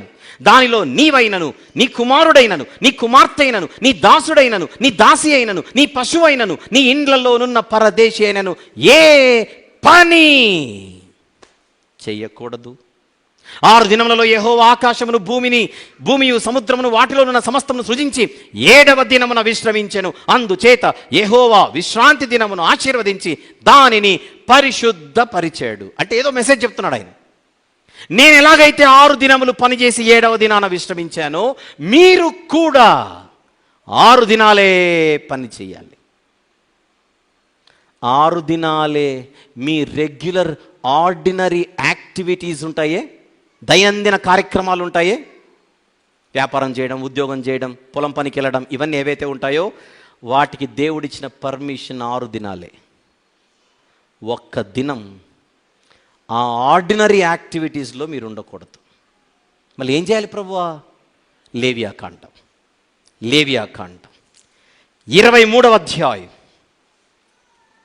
లేవియాకాండం 23వ అధ్యాయం మొదటి 3 వచనములు చూద్దాం. మరియు యెహోవా మోషేకు ఇలాగు సెలవిచ్చాను. అందరు చూస్తున్నారా? లేవియాకాండం 23 మొదటి 3 వచనములు మొదటి నుంచి. మరియు యెహోవా మోషేకు ఇలాగు సెలవిచ్చాను, నీవు ఇశ్రాయేలీయులతో ఇట్లనుము. ఏమని? మీరు చాటింపవలసిన యెహోవా నియామక కాలములు ఇవే. ఇవి దేవుని నియామక కాలములు. ఈ కాలముల యందు మీరు పరిశుద్ధ సంఘములుగా కూడవలెను. ఇందాక నిర్గమకాండంలో ఏది మానమన్నాడు? మీ రెగ్యులర్ పనులు ఆపండి. ఇప్పుడు ఏది చేయమంటున్నాడు? సంఘముగా కూడుకోండి. వారంలో ఒక దినానికి దేవుడిస్తున్నటువంటి ఒక స్పెషల్ షెడ్యూల్ అది. ఏమిటది? ఏం చేయాలి? మీరు రెగ్యులర్గా చేసే పనులు ఆపేయండి, సంఘముగా కూడుకోవాలి. నా నియామక కాలములు ఇవి. 3వ వచనం, 6 దినములు పని చేయవలెను. వారము 7వ దినము విశ్రాంతి దినము, అది పరిశుద్ధ సంఘపు దినం. అండర్లైన్ చేయండి. ఏ దినం అది? సంఘపు దినము. అందులో మీరు ఏ పని అయినను చేయకూడదు. మీ సమస్త నివాసముల యందు అది యెహోవా నియమించిన విశ్రాంతి దినము. కాసేపు విశ్రాంతి దినం అంటే శనివారం కదండి అనే సబ్జెక్ట్ పక్కన పెట్టేయండి. 7 అనే సంఖ్యలో మన రెగ్యులర్ పనుల కొరకు దేవుడిచ్చిన పర్మిషన్ ఎన్ని రోజులు? 6 రోజులే. ఒక్క దినం మాత్రం ఏం చేయమంటున్నాడు? స్ట్రిక్ట్గా 10 ఆజ్ఞలలో చెప్పాడు, మర్చిపోకండి. అంటే ఇది ఆజ్ఞ, ఆయన ఏర్పరిచిన అపాయింటెడ్ టైం, అది నియామక కాలం. అది ఏం చేయాలి? సంఘముగా కూడుకోవాలి. రెస్ట్ తీసుకోమన్నాడు కదా, ఇంటికి పరిమితం అవ్వకూడదు. మీ రెగ్యులర్ పనులు చేసుకోవద్దంటే ఉద్యోగం మానేశాం, రెగ్యులర్ పనులు చేసుకోవద్దంటే వ్యాపారం మానేశాం, రెగ్యులర్ పనులు చేసుకోవద్దంటే పొలం వెళ్ళడం మానేశాం, బడికి వెళ్ళడం మానేశాం, కాలేజీకి వెళ్ళడం మానేశాం, అన్నీ మానేశాం. ఇంట్లో కూర్చున్నాం. ఒప్పుకోడు. అవి మానమని దేనికంటే ఇక్కడ కూడుకోవడానికి. అది మానాలి, ఇది చెయ్యాలి. అది మానుతున్నాం, దుప్పటి కప్పుకొని పడుకుంటున్నాం, కదలట్లా. ఇప్పుడు శనివారమో ఆదివారమో మాట్లాడదాం. ఎస్, పాత నిబంధనలో శనివారం, నో డౌట్. కానీ ఈ మధ్య కాలంలో థామస్ సండే గురించి ఒక మెసేజ్ చెప్పినప్పుడు ఒక ప్రస్తావన తీసుకొని వచ్చా. యేసు ప్రభు మరణించిన తర్వాత తిరిగి లేచిన దినం సండే కదా, ఆదివారం కదా, the first day of the week అంటారు దాన్ని. యేసు ప్రభు ఎప్పుడైతే ఆదివారాన లేచాడో అప్పటి నుండి క్రొత్త నిబంధనలో ఈ ఆదివారానికి ప్రత్యేకత సంతరించుకుంది. అందుకే క్రొత్త నిబంధన కాలంలో క్రైస్తవులన్న వాళ్ళు శనివారం కాదు, ప్రభు లేచిన దినముగా ఆదివారాన్ని పరిగణిస్తూ వాళ్ళు చేసే కార్యక్రమాలన్నీ స్పెషల్గా ఆదివారాన చేయడం మొదలుపెట్టారు. పునరుత్థాన దినము అని అంటాం. యేసు ప్రభు తిరిగి లేచింది ఏ దినం? ఆదివారం. పరిశుద్ధాత్ముడు పెంతెకొస్తు పండుగ దినాన్ని వచ్చింది ఏ దినం? ఆదివారం. ఆదివారమున మేము రొట్టె విరుచుటకు కూడుకొని ఉండగా అని చూస్తున్నాం. పరిశుద్ధుల కొరకైన చందాని మీరు ఆదివారం పోగు చేయమంటున్నాడు బైబిల్లో పౌలు గారు. ప్రభువు దినము అని అంటాడు యోహాను గారు. ప్రభువు దినము, that is the first day of the week. అంటే ఈ ఆదివారం అనేది మనకు మనముగా తెచ్చుకున్నది కాదు, సృష్టించుకున్నది కాదు. బైబిల్లోనే, క్రొత్త నిబంధనలోనే ఆదివారపు ప్రత్యేకతను చూపించేటువంటి వచనాలు, సందర్భాలు కనబడుతుండగా నెమ్మదిగా క్రైస్తవ్యం అంతా ఆదివారానికి షిఫ్ట్ అయిపోయి ఆదివారపు దినాన్ని ఆరాధన దినముగా, సంఘపు దినముగా కేటాయించుకుంది సార్వత్రికంగా. ఎక్కడో అక్కడక్కడ ఇప్పటికీ శనివారం ఆదివారం కాదు, శనివారం ఆదివారం కాదని కొంతమంది వితండవాదం చేసేవాళ్ళు ఉన్నారు. వారి గురించి ఇప్పుడు మనకు అప్రస్తుతం. సో ఇప్పుడు మనము పని చేయవలసిన 6 దినములు ఏమిటి? మండే టు సాటర్డే, సోమ నుండి శని వరకు. ఆదివారము మన పనులు, అంటే మన రెగ్యులర్ వర్క్స్ ఏవైతే ఉంటాయో వాటికి మనము దూరంగా ఉండాలి. నేను ఒక ఫోటో చూశాను ఒకసారి. ఒక పెట్రోల్ బంక్ మొత్తం ఆదివారం క్లోజ్. వాళ్ళు బయట బోర్డు పెట్టారు, today is Sunday, this is the Lord's day, so we are closed అని పెట్టారు. Today is Sunday, this is the Lord's day, so we are closed. అంటే మా పెట్రోల్ బంక్లో ఆదివారం నీకు పెట్రోల్ దొరకదు, మేము పని చేయం ఈరోజు. 2 స్ట్రిక్ట్గా చెప్తున్నాడు దేవుడు. సంఘానికి ఒక దినం ఇచ్చాడు కూడుకోవడానికి, ప్రతి వారం. అది సంఘపు దినం, కూడుకోవలసిన దినం, దేవుని సన్నిధికి రావలసిన దినం, అందరూ కూడుకొని దేవుణ్ణి ఆరాధించాల్సిన దినం. అది ఎగ్గొట్టి నేను ఇంకొకటేదో పని పెట్టుకుంటానంటే ఆ పని ఎప్పటికీ శాపమే. జాగ్రత్త. సాధించేదేముండదు. ఫలాలు దొరికినట్టే ఉంటాయి, పుల్లగా ఉంటాయి, మాధుర్యం ఉండదు.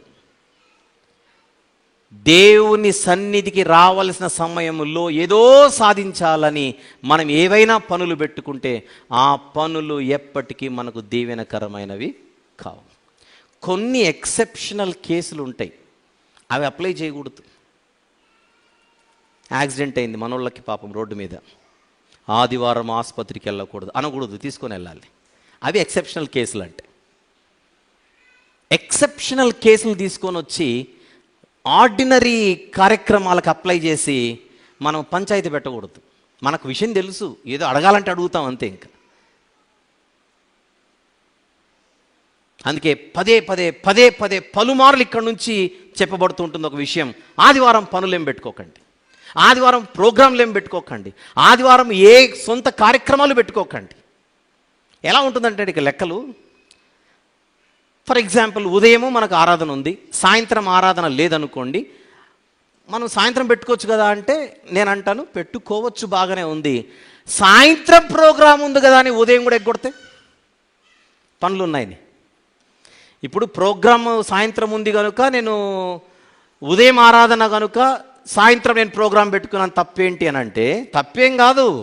కానీ సాయంత్రం ప్రోగ్రాం ఉంది కనుక ఆ ప్రోగ్రాంకి పనులు ఉన్నాయి కనుక అది రీజన్ చూపించి మార్నింగ్ ఎగ్గొడతారుగా.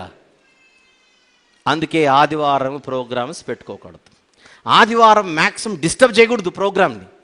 ఎక్కువ శాతం మనం దేవుని మందిరంలో ఉండడానికే ప్రాధాన్యత ఇవ్వాలి. రైట్. మరి ఏ దినాలైతే సేఫ్ అంటారా? శనివారం కూడా సేఫ్ కాదు. ఎందుకు? శనివారం అంతా పని చేసి అలిసిపోయాను కనుక రేపు ఎగ్గొట్టడమే, అంతే. అదొక ప్రమాదం ఉంది. మండే కూడా కష్టమే, ఎందుకంటే రేపు ప్రోగ్రాం ఉందని ఈరోజు ఎగ్గొడతారు, పనులు ఉన్నాయని. అందువలన Saturday, Sunday, Monday maximum reserved days లాగా పెట్టుకోవాలి మనం. అందుకే శనివారాన్ని మనము సిద్ధపాటు దినముగా చూడాలి, ప్రిపరేషన్ డే. సోమవారాన్ని రిజర్వ్డ్ డే, అంటే కొంచెం మనం ఊపిరి పీల్చుకోవడానికి టైం దొరుకుతుంది. శనివారం ప్రోగ్రాంలు పెట్టుకుంటే ఇది చూపించి ఆదివారం ఎగ్గొడతారు, సోమవారం పనులు పెట్టుకుంటే అది చూపించి ఆదివారం ఎగ్గొడతారు. ఎటొచ్చి ఆదివారానికే దెబ్బ మళ్ళీ. అందువలన ఆదివారానికి ముందటి రోజు, ఆదివారానికి తర్వాత రోజు మనం జాగ్రత్తగా కాపాడుకుంటే ఆదివారం డిస్టర్బ్ అవ్వదు. ఆదివారం డిస్టర్బ్ అవ్వకుండా ఉండడానికి మన ప్లాన్స్ ఉండాలే కానీ అది డిస్టర్బ్ అయ్యేలా కార్యక్రమాలు పెట్టుకోకూడదు.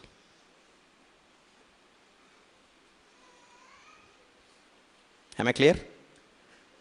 అందువలన నా దినము పరిశుద్ధ దినం అంటున్నాడు దేవుడు. పరిశుద్ధ పరచేదను. ఇక్కడ పనులు పాపం కాదు. ఇప్పుడు పాపానికి వేరుగా ఉండాలి అంటే పనులు పాపం ఏం కాదు, కానీ వేరుగా ఉండాలనే మాట అయితే అక్కడ కనపడుతుందిగా. దేనికి వేరుగా ఉండాలి? మన రెగ్యులర్ షెడ్యూల్కి వేరుగా ఉండాలి, మన రెగ్యులర్ యాక్టివిటీస్కి వేరుగా ఉండాలి. దేవుడు అంటున్నాడు, అది మీరు సంఘముగా కూడుకోవలసిన దినం. మీరు గమనిస్తే కొందరు వ్యవహారం ఎట్లుంటుందో చెప్పనా? వీలైతే రావడం, ఆదివారం ఆరాధనకు వీలైతే రావడం, కుదిరితే రావడం, టైం ఉంటే రావడం. ఏమని చెబుతాం దేవునికి సమాధానం? ఎంత నిర్లక్ష్యం! దేవుని సన్నిధిని ఎంత నిర్లక్ష్య పెడుతున్నాం ఒక్కసారి ఆలోచించండి. అవలీలగా మానేస్తున్నాం, చాలా సింపుల్గా, ఈజీగా. దీని గంభీరత మనకు అర్థం కావట్లా. ఇష్టం ఉంటే రావడం, లేకపోతే మానేయడం. ఆయన అన్ని వారాలు రావాల, నెలలో ఒక 2 వారాలు వచ్చి 2 వారాలు మానేసినా ఏం పర్లేదు. మన లెక్కలన్నీ ఒక వారం వచ్చి మరొక వారం మానేయడం. 4 కుటుంబములో 2 రావడం, మరొక 2 రాకపోవడం. ఇలాంటివి ఎన్నో పరిస్థితులు మన కుటుంబాలలో ఉన్నాయి. సరి చేసుకోవాలి. మన హృదయాల కంటే అధికుడు దేవుడు. దేవుని సన్నిధికి మనం ఇచ్చే ప్రాధాన్యత ఏమిటో అందరికంటే ఆయనకే బాగా తెలుసు. 42వ కీర్తన, క్విక్. 42వ కీర్తన 2వ వచనం. నా ప్రాణము దేవుని కొరకు తృష్ణగొనుచున్నది, జీవము గల దేవుని కొరకు తృష్ణగొనుచున్నది. దేవుని సన్నిధికి నేనెప్పుడు వచ్చేదను, ఆయన సన్నిధిని నేనెప్పుడు కనబడేదను అనే తృష్ణ. దుప్పి 1వ వచనం. నీటి వాగుల కొరకు ఆశపడినట్లు దేవా నీ కొరకు నా ప్రాణము ఆశపడుచున్నది. దేవుని సన్నిధికి రావాలనే ఆశ, దేవుని సన్నిధికి రావాలనేటువంటి దాహం, తృష్ణ ఎంత ఉండాలి? ఇది ఎక్స్క్యూజ్ మీ 5వది. నంబర్ 1 దేవుడు పరిశుద్ధుడు. నంబర్ 2 పరలోకం పరిశుద్ధమైనది. నంబర్ 3 చెప్పండి, నన్ను చూడండి, చెప్పి నేనే డిస్టర్బ్ అవ్వట్లేదు, మీరు డిస్టర్బ్ అయితే అసలు ధర్మం ఒప్పుకోదు. నంబర్ 1 దేవుడు పరిశుద్ధుడు. నంబర్ 2 పరలోకం పరిశుద్ధమైనది. నంబర్ 3 దేవుని మందిరం పరిశుద్ధమైనది. నంబర్ 4 ఆ మందిరంలో ఉండే వస్తువులు పరిశుద్ధమైనవి. నంబర్ 5 దేవుని దినము పరిశుద్ధమైనది. Number 6 come back. నిర్గమకాండం 29. నిర్గమకాండము 29.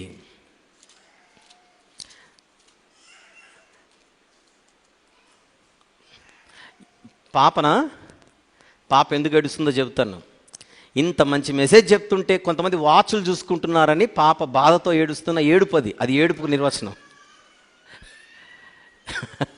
అలా అనుకోవాలి. ఓకే, 29వ అధ్యాయం నిర్గమకాండం 29. ఇందాక మనం చదివిన 44వ వచనాన్ని పూర్తిగా చదివేద్దాం, సగమే చదువుకున్నాం. నేను సాక్ష్యపు గుడారమును బలిపీఠమును పరిశుద్ధపరచేదను అని. జాగ్రత్త చూడండి, నెక్స్ట్ మాట నిర్గమకాండం 29:44లో నాకు యాజకులగునట్లు అహరోనును అతని కుమారులను పరిశుద్ధపరచేదను. ఎవరి అహరోను? ఎవరి యాజకులు? ఎవరి అహరోను? ఎవరి ఆయన కుమారులను అడిగితే యాజకులు. యాజకులు అంటే సేవకులు. 30వ అధ్యాయం 30వ వచనం. 30వ అధ్యాయం 30వ వచనం. కాకపోతే ఇందాక 31, 32, 33 చదవలేదు తైలం గురించి, మీరు చదువుకోండి తర్వాత. అలాంటి తైలం ఎక్కడా ఉండకూడదని నేను చెప్పానే. ఆ వచనాలు 31, 32, 33 ఒకసారి చదివేద్దాం. 31 నుంచి.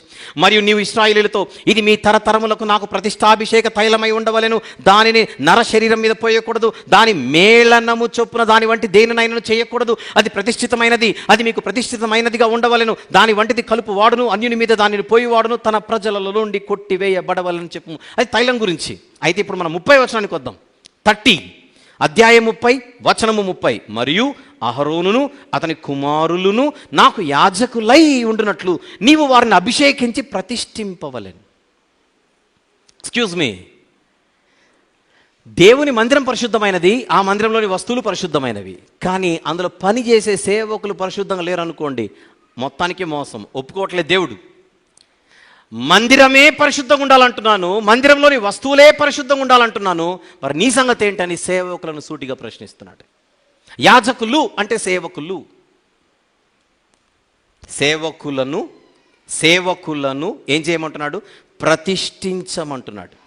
ఇందాక నిర్గమకాండం 29:44లో పరిశుద్ధపరచేదని అంటున్నాడు. ఎక్స్క్యూజ్ మీ, నిర్గమ 29:44 అహరోనును అతని కుమారులను పరిశుద్ధపరచేదను. పరిశుద్ధపరచడం అంటే నిర్వచనం, వేరుగా ఉండుట, కట్టుబడి ఉండుట. వేరుగా ఉండుట, కట్టుబడి ఉండుట అంటే సేవకులన్నవారు దేనికి వేరుగా ఉండాలి? పాపానికి. దేనికి కట్టుబడి ఉండాలి? పరిశుద్ధతకు.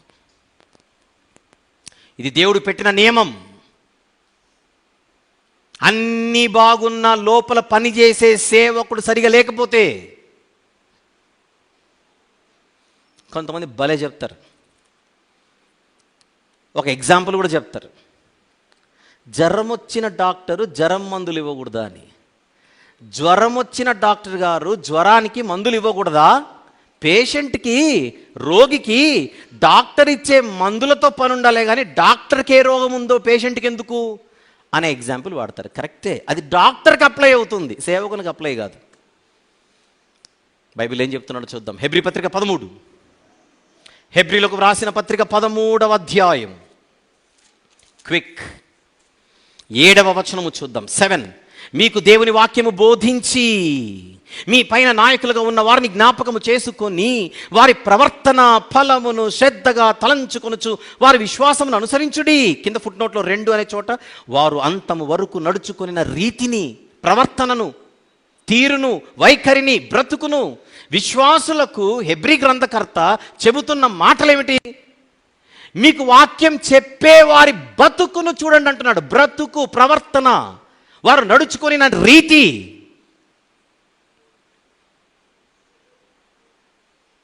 చెప్పండి, ముఖ్యమైనదేనా? సేవకుల జీవన విధానం, సేవకుల బ్రతుకు మాదిరిగా ఉండాలా లేదా? పేతురు గారు ఏమంటున్నారో చూద్దాం. పేతురు గారి మొదటి పత్రిక 5వ అధ్యాయం, పేతురు గారి మొదటి పత్రిక 5వ అధ్యాయం 3వ వచనం. మీకు అప్పగింపబడిన వారి పైన ప్రభువులైనట్టుండక మందకు మాదిరులుగా ఉండుడి అని చెబుతుంది. సేవకులకే మందకు మాదిరిగా ఉండమని చెప్తున్నాడే. వారి ప్రవర్తన ఫలమును శ్రద్ధగా తలంచుకొనమని విశ్వాసులకు చెబుతున్నాడే. అంతము వరకు వారు నడుచుకున్న రీతిని మీరు మనసులో పెట్టుకొని వారిలా జీవించమంటున్నాడే. నేను క్రీస్తును పోలి నడుచుకున్న ప్రకారం మీరు నన్ను పోలి నడుచుకున్నాడని ఒక సేవకుడు చెబుతున్నాడే. ఫిలిప్పీ పత్రిక 3వ అధ్యాయం, ఫిలిప్పీలకు వ్రాసిన పత్రిక 3వ అధ్యాయం 17వ వచనము చూద్దాం. 17 సహోదరులారా మీరు నన్ను పోలి నడుచుకునుడి, మేము మీకు మాదిరై ఉన్న ప్రకారము నడుచుకుని వారిని గురిపెట్టి చూడుడి. మమ్మల్ని చూడమని చెప్తున్నాడే. మీరు ఎలా బతకాలో తెలియాలంటే మమ్మల్ని చూడమని చెప్తున్నాడు ఇంత ధైర్యంగా. నేను ఎలా బతికితే నీకేంటి, నా మాటలు నీకు వినపడట్లేదా, నువ్వు వినవా అని అడుగుతున్నారు రివర్స్. అలా చెప్పలేదు దేవుడు. సేవకుల బ్రతుకులు బాగుండాలి, వారు పాపానికి వేరుగా ఉండాలి, పరిశుద్ధతకు కట్టుబడి ఉండాలి, మందకు మాదిరిగా ఉండాలని ఇంత గట్టిగా చెబుతుంటే నా బతుకుతో నీకేంటి పని అని అడిగితేలా?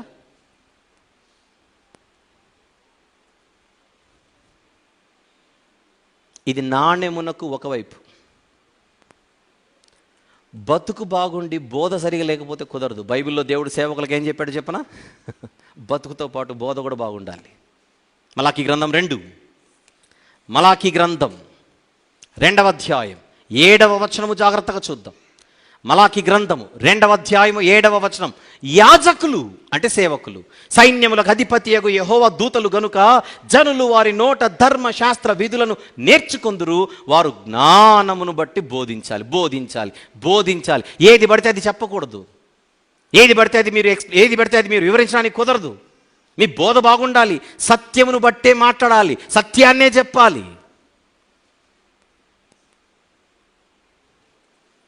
కొంతమందికి బతుకులు బాగుంటే బోధ బాగుండదు, కొంతమందికి బోధ బాగుంటుంది బతుకులు బాగుండవు. సాతాను ఎలా దెబ్బతీస్తున్నాడో ఆలోచించండి. బతుకున్న చోట బోధ లేకపోవడం, బోధున్న చోట బతుకు లేకపోవడం. కానీ దేవుడు ఈ రెండు ఉండాలని చెప్తున్నాడు.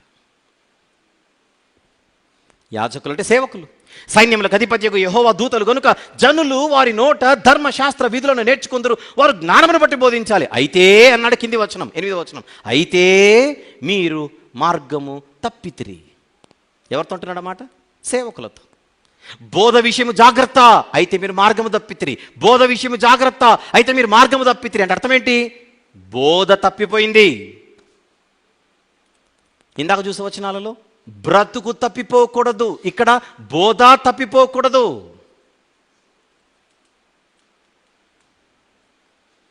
ఆదివారం మెసేజ్ చెప్పాలంటే శనివారం రోజున అప్పుడు బైబిల్ తెరిచి ఒక 4 వచనాలు తీసుకొని, అవి కూడా దొరక్కపోతే ఎవరినైనా అడిగేటప్పుడు కూడా ఏం చెప్తారు? ఒక్క 4 వచనాలు ఇవ్వు, తర్వాత నేను అల్లుకొని పోతానంటారు. అల్లుకొని పోతారట.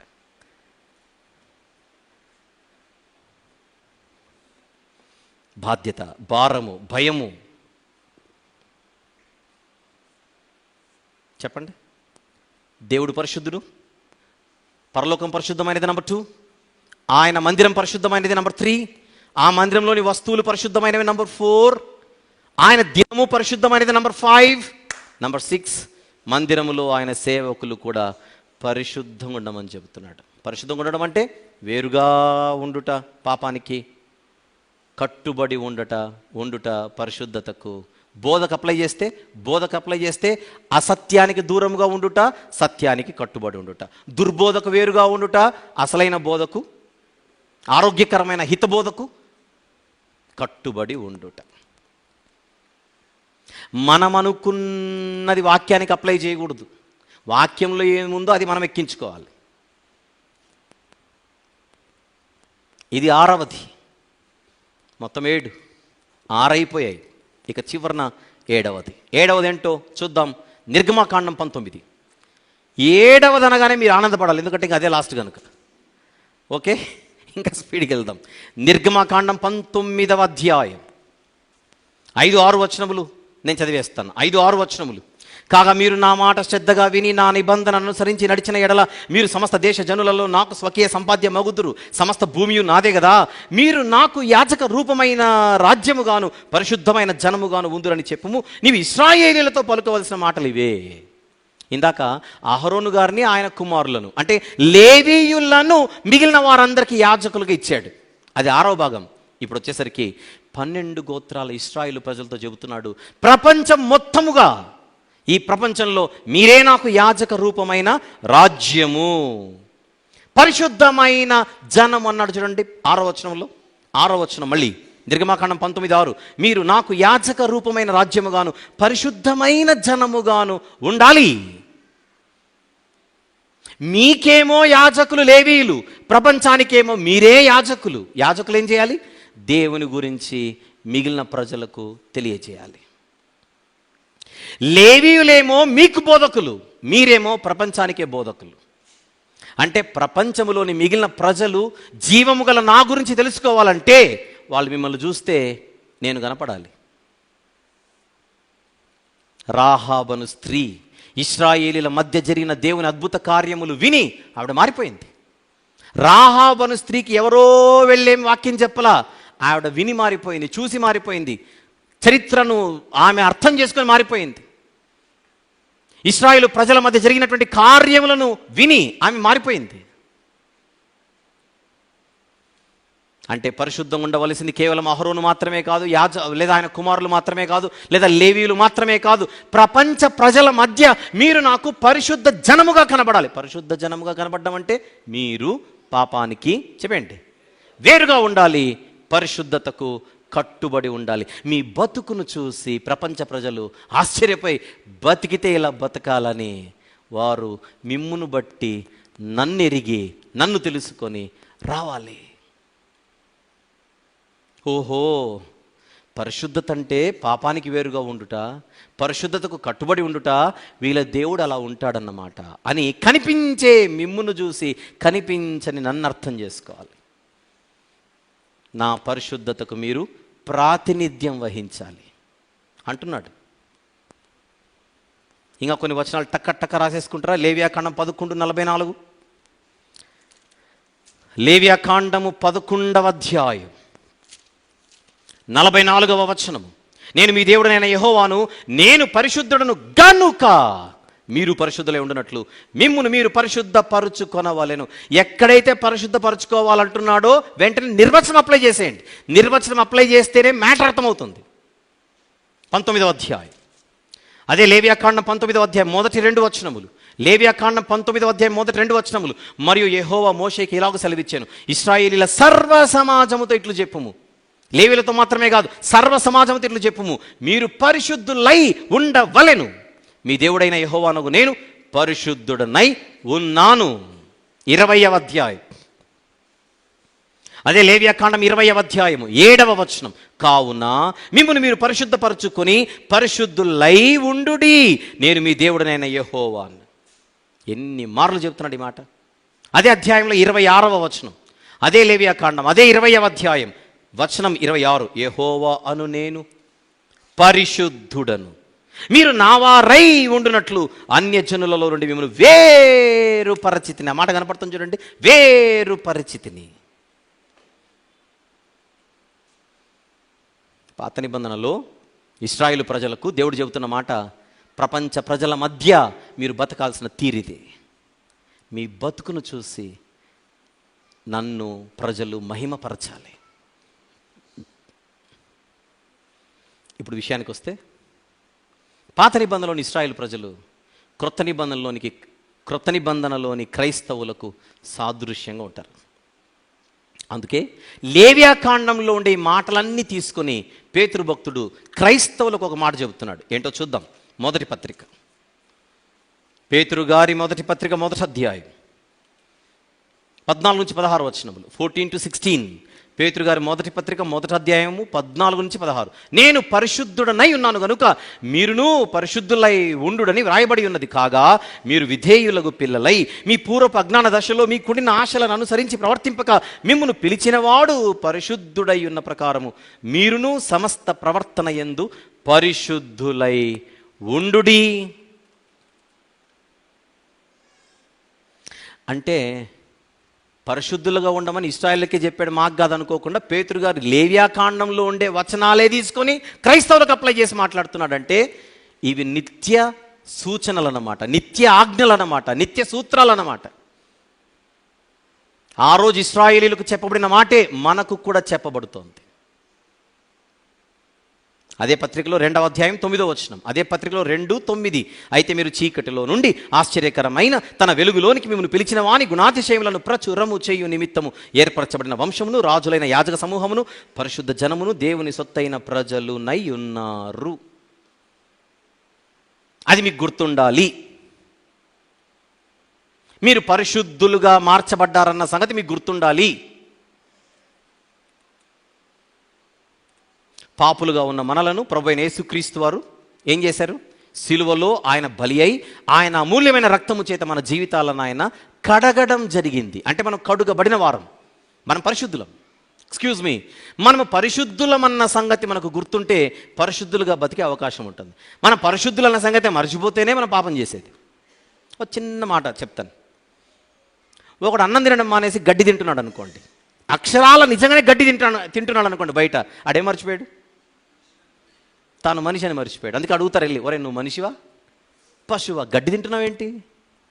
నువ్వు మనిషివిగా, అన్నం తిను, అన్నం తిను.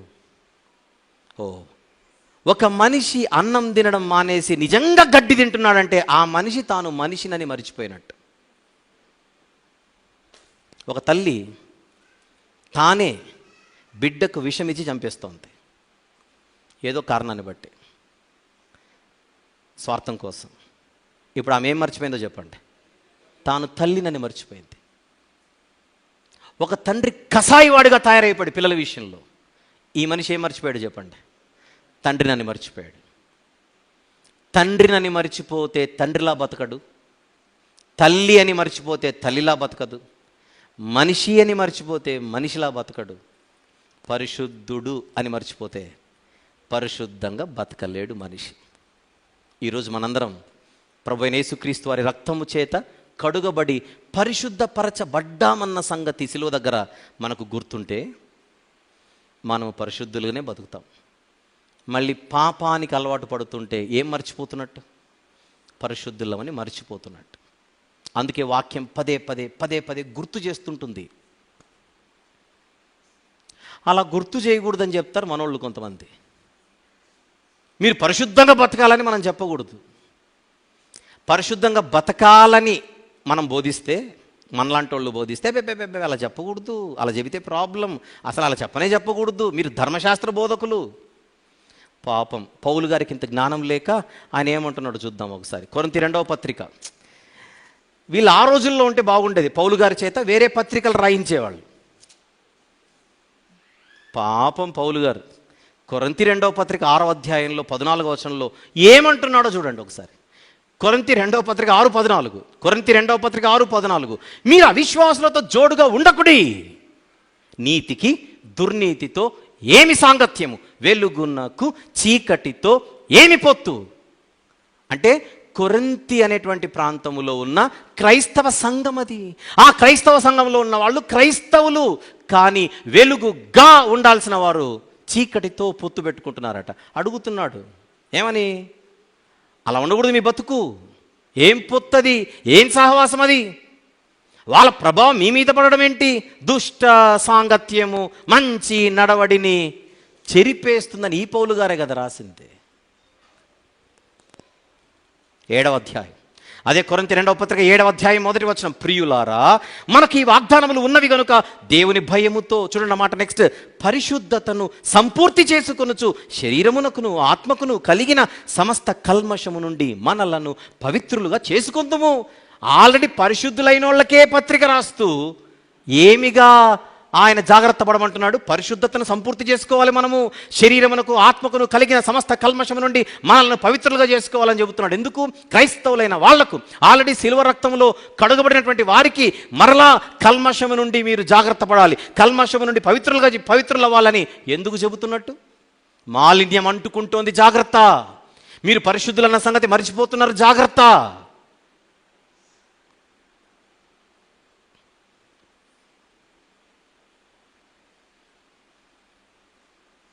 ఇప్పుడు దేవుని దగ్గరకు వస్తాను. మనము పరిశుద్ధులమని మర్చిపోయి పరిశుద్ధులుగా బతకపోతే ఒక్కొక్కసారి దేవుడు యాక్షన్లోనికి ఆయనే దిగుతాడట. అంటే మనం సెట్ అవ్వడానికి ఫస్ట్ వాక్యం చదివేటప్పుడు చెబుతాడు. మనం వాక్యం చదువుతుంటాం కదా బైబిల్ చదివేటప్పుడు, అప్పుడు చెప్తాడు దేవుడు. మనకేదో ఒక వచనం మనల్ని ఆకర్షించేలా చేసి పరిశుద్ధాత్ముడు నువ్వు పరిశుద్ధుడుగా ఎందుకు అలా బతుకుతున్నావు అని చెబుతాడు. సెట్ అయిపోవాలి. ఒక్కొక్కసారి మనం ప్రార్థన చేసుకునేటప్పుడే మనకు ప్రేరణ కలుగుతుంటుంది, నేను కొన్ని తప్పులు చేస్తున్నానని. సెట్ అయిపోవాలి. ఒక్కొక్కసారి ఇలాంటి సభలలో, ఆరాధన కార్యక్రమాల్లో, సదస్సులలో దేవుడు తన దాసుల చేత చెప్పిస్తుంటాడు, సెట్ అయిపోవాలి. ఎన్ని మార్లు చెప్పినా సెట్ అవ్వకపోతే ఇప్పుడు దేవుడు ఏం చేస్తాడో చూద్దాం. హెబ్రీ పత్రిక 12వ అధ్యాయం. హెబ్రీలకు రాసిన పత్రిక 12వ అధ్యాయం 10వ వచనము చూద్దాం. హెబ్రీ పత్రిక 12:10. వారు కొన్ని దినముల మట్టుకు తమకిష్టము వచ్చినట్లు మనల్ని శిక్షించిరి గాని మనము తన పరిశుద్ధతలో పాలు పొందవలెనని మన మేలు కొరకే ఆయన శిక్షించుచున్నాడు. అర్థమైందా పాయింట్? క్రైస్తవులమైనటువంటి మనము ఎప్పుడైనా పరిశుద్ధతకు దూరంగా ఉంటే దేవుడు బెత్తం తీసుకుంటాడు. చంపడానికి కాదు, సెట్ చేయడానికి. అప్పుడు దేవునితో మనం చెప్పాలి, దేవా నువ్వు ధర్మశాస్త్రాన్ని బోధిస్తున్నావు, నేను సరిగా బతకమని నువ్వు చెప్పకూడదు అని చెప్దామా దేవునికే చెప్దామా పాఠాలు? 14వ వచనం, అదే 12వ అధ్యాయం 14వ వచనం. అందరితో సమాధానమును, నెక్స్ట్ పరిశుద్ధతయు కలిగి యుండుటకు ప్రయత్నించుడి. ఇది లాస్ట్ టైం ఒకసారి ఎక్స్ప్లెయిన్ చేశాను. దేవుని ఎదుట పరిశుద్ధంగా ఉండేలా మీరు జాగ్రత్తగా ప్రయత్నం చేస్తూ బతకాలని చెబుతోంది వాక్యం.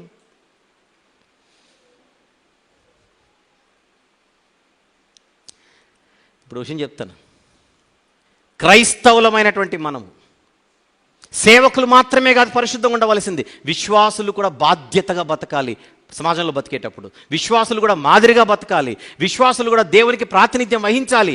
మనము చదువుకునే విద్యార్థులైతే బడిలో మీరు మాదిరిగా ఉండాలి, చిన్నపిల్లలైతే సండే స్కూల్ పిల్లలైతే. యవనస్తులైతే కాలేజీల్లో మీరు మాదిరిగా ఉండాలి, దేవుని పిల్లలుగా ఉండాలి. ఉద్యోగస్తులు ఉద్యోగం చేసే చోట, వ్యాపారం చేసేవాళ్ళు వ్యాపారం చేసే చోట, పనులు చేసుకునే వాళ్ళు పనులు చేసే చోట, ఇంట్లో ఉన్నవారు ఇంట్లో ఉన్న చోట, ఇరుగు పొరుగు వారి మధ్య మనము మాదిరిగా ఉండాలి. అది మన బాధ్యత. సేవకులు మాత్రమే పరిశుద్ధంగా ఉండాలని కాదు, విశ్వాసులు కూడా పరిశుద్ధంగా బాధ్యతగా ఉండాలని బైబిల్ సెలవిస్తుంది. అయితే వ్యక్తిగతంగా మనం అందరము కూడా దేవునికి ఇష్టలుగా బతకాలనేది ఒక కాన్సెప్ట్ అయితే బైబిల్లో, ఎక్స్క్యూజ్ మీ, సంఘముగా కూడా మనం మాదిరిగా ఉండాలి. కలెక్టివ్గా, గ్రూప్గా. ఒకసారి సాక్ష్యం ఎట్లుంటుందంటే మనకు, ఆ మనిషి చాలా మంది చూడండి, ఆయన వెళ్ళే చర్చే కరెక్ట్ కాదు, ఆయన వెళ్ళే ఫెలోషిప్పే బాగుండదు. వ్యక్తి బాగుంటాడు, వ్యక్తి మంచోడు, ఆయన వెళ్ళే సహవాసం బాగుండదు. అది మా బాధ అంటారు కొంతమంది. ఎందుకు సహవాసానికి ఆ పేరు, ఎందుకు ఆ సహవాసానికి ఆ మచ్చ? వాళ్ళవన్నీ ఆరోపణలు తప్పండి అందామా, వాళ్ళది పక్కన పెట్టండి. దేవుడే అంటున్నాడేమో ఆ మాట. ఒకసారి దేవుడు ఆరోపిస్తాడు మీ సహవాసం బాగలేదని. ఆసియాలోని సంఘాలకు పత్రికలు రాయబడినప్పుడు ప్రకటన గ్రంథంలో అలాంటి ఆరోపణలే సంఘాలకు చేయబడ్డాయి. అంటే ఇప్పుడు నేను చెప్పేది ఏంటంటే, ఫైనల్గా క్రైస్తవులమైనటువంటి మనము వ్యక్తులుగా పరిశుద్ధంగా ఉండాలి మాదిరిగా, సంఘముగా కూడా మనము మాదిరిగా ఉండాలి పరిశుద్ధంగా. This is our collective responsibility. ఇది అందరి బాధ్యత. ఒక 3 వచనాలు చూద్దాం. జకర్యా గ్రంథం, ఇది ప్రవచనం. జకర్యా గ్రంథము క్రీస్తు సంఘానికి ప్రవచనం. అది చూసుకొని ఇక్కడికి వద్దాం. 14వ అధ్యాయం, కొంచెం స్పీడ్గా. జకర్యా గ్రంథం 14వ అధ్యాయం 20-21 వచనములు అలంకార భాషలో క్రీస్తు సంఘ ప్రవచనం. అది అలంకార భాష. చూద్దాం. జకర్యా గ్రంథం 14:20-21. ఆ దినమున గుర్రముల యొక్క కళ్ళెముల మీద యెహోవాకు ప్రతిష్ఠితమును మాట రాయబడును. యెహోవా మందిరములోనున్న పాత్రలు బలిపీఠము ఎదుటనున్న పళ్ళెముల వలె ప్రతిష్ఠితములుగా ఎంచబడును. యెరూషలేమునందును యూదా దేశమందును ఉన్న పాత్రలన్నీ సైన్యములకు అధిపతియగు యెహోవాకు ప్రతిష్ఠితములగును. బలి పశువులను వధించు వారందరూ వాటిలో కావలసిన వాటిని తీసుకొని వాటిలో వండుకొందురు. ఆ దినమున కనానీయుడు ఇకను సైన్యములకు అధిపత్యకు యెహోవా మందిరములో ఉండడు. కనానీయుడు అంటే అన్యుడు. అక్కడ కనానీయుడు అంటే ఒక దేశానికి చెందినవాడని కాదు, కడుగబడనివాడు. ప్రభు అయిన యేసుక్రీస్తు వారి రక్తంలో కడుగబడనివాడు. సార్వత్రిక సంఘ ప్రవచనం అది. అంటే భవిష్యత్తులో ఒక సంఘ స్థాపన జరుగుతుంది, అది సార్వత్రిక సంఘం అవుతుంది. ఆ సార్వత్రిక సంఘములో కేవలం నేను పరిశుద్ధులను మాత్రమే ఉంచుతాను అని ప్రభు సంఘం గురించి రాయించినటువంటి ఒక గొప్ప ప్రవచనం అది. ఎక్స్క్యూజ్ మీ, ఇప్పుడు ఎఫెసీ పత్రికకు వద్దాం. 2వ అధ్యాయం, ఎఫెసీయులకు వ్రాసిన పత్రిక 2వ అధ్యాయం తీసారా? 22 లేదా 21-22 చూద్దాం. 21-22 వచనములు. ప్రతి కట్టడమును, ఎఫెసీ పత్రిక 2:21-22, ప్రతి కట్టడమును ఆయనలో చక్కగా అమర్చబడి ప్రభువునందు పరిశుద్ధమైన దేవాలయ మగుటకు వృద్ధి పొందుచున్నది. ఇటుకలతో, రాళ్లతో, సిమెంటుతో, ఇసుకతో కట్టబడినవే మందిరాలని మాట్లాడుకుంటూ వచ్చిన మనము అవి కరెక్టే, అవి మందిరాలే. కానీ అసలైన మందిరానికి నిర్వచనం ఫైనల్గా మనకు కనబడుతోంది. అదేమిటో చూస్తున్నాం. 22వ వచనం, ఆయనలో మీరు కూడా ఆత్మ మూలముగా దేవునికి నివాస స్థలమై ఉండుటకు కట్టబడుచున్నారు. నిర్గమాకాండం 25:8 స్టార్టింగ్లో నేను వారి మధ్య నివసించినట్లు వారు నా కొరకు ఒక మందిరమును లేదా పరిశుద్ధ స్థలమును నిర్మించమని చెప్పాడే. ఆ రోజు ఒక మందిరాన్ని చూపిస్తున్నాడు, ప్రత్యక్ష గుడారం, సాక్ష్యపు గుడారం. క్రొత్త నిబంధన వచ్చేసరికి ఈ మందిరాలు, మనం కూడుకునే ప్రార్థనా మందిరాలను ప్రతిష్టమైనటువంటి మందిరాలుగా ఉంచమని చెబుతూ అసలైన మందిరము మీరు అనే మరొక అద్భుతమైన స్పష్టతను బైబిల్ ఇస్తోంది. స్థలానికి మాత్రమే పరిశుద్ధతను ఆపాదించి ఆ పరిశుద్ధత మీకు సంబంధం లేదన్నట్టుగా అనుకోకండి. అసలైన దేవాలయము మీరే, అసలైన మందిరము మీరే అనే మాట ఎఫెసీ పత్రికలో కనబడుతుంది. అదే ఎఫెసీ పత్రికలో 5వ అధ్యాయం, అదే ఎఫెసీ పత్రికలో 5వ అధ్యాయం 25-27 వచనములు కలిసి ఉన్నాయి. 25-27, పురుషులారా మీరును మీ భార్యలను ప్రేమించుడి అటువలే క్రీస్తు కూడా సంఘమును ప్రేమించి అది కళంకమైనను ముడతైనను అట్టిది మరేదైనను లేక, నెక్స్ట్ ఏముంది, పరిశుద్ధమైనది గాను నిర్దోషమైనది గాను మహిమగల సంఘము గాను ఆయన తన ఎదుట దానిని నిలవబెట్టుకొనవలెనని వాక్యముతో ఉదక స్నానము చేత దానిని పవిత్రపరచి పరిశుద్ధపరచుటకై దాని కొరకు తనను తాను అప్పగించుకున్నాడు. సంఘము పరిశుద్ధంగా ఉండాలి. అది ఫైనల్గా వచ్చేసినటువంటి పాయింట్. వ్యక్తులుగా పరిశుద్ధంగా ఉండాలి, సంఘముగా పరిశుద్ధంగా ఉండాలి. వ్యక్తులుగా దేవునికి ప్రాతినిధ్యం వహించాలి, సంఘముగా దేవునికి ప్రాతినిధ్యం వహించాలి. వ్యక్తులుగా మాదిరిగా ఉండాలి, సంఘముగా మాదిరిగా ఉండాలి. ఇది అందరి బాధ్యత. ఇది 7వ భాగం.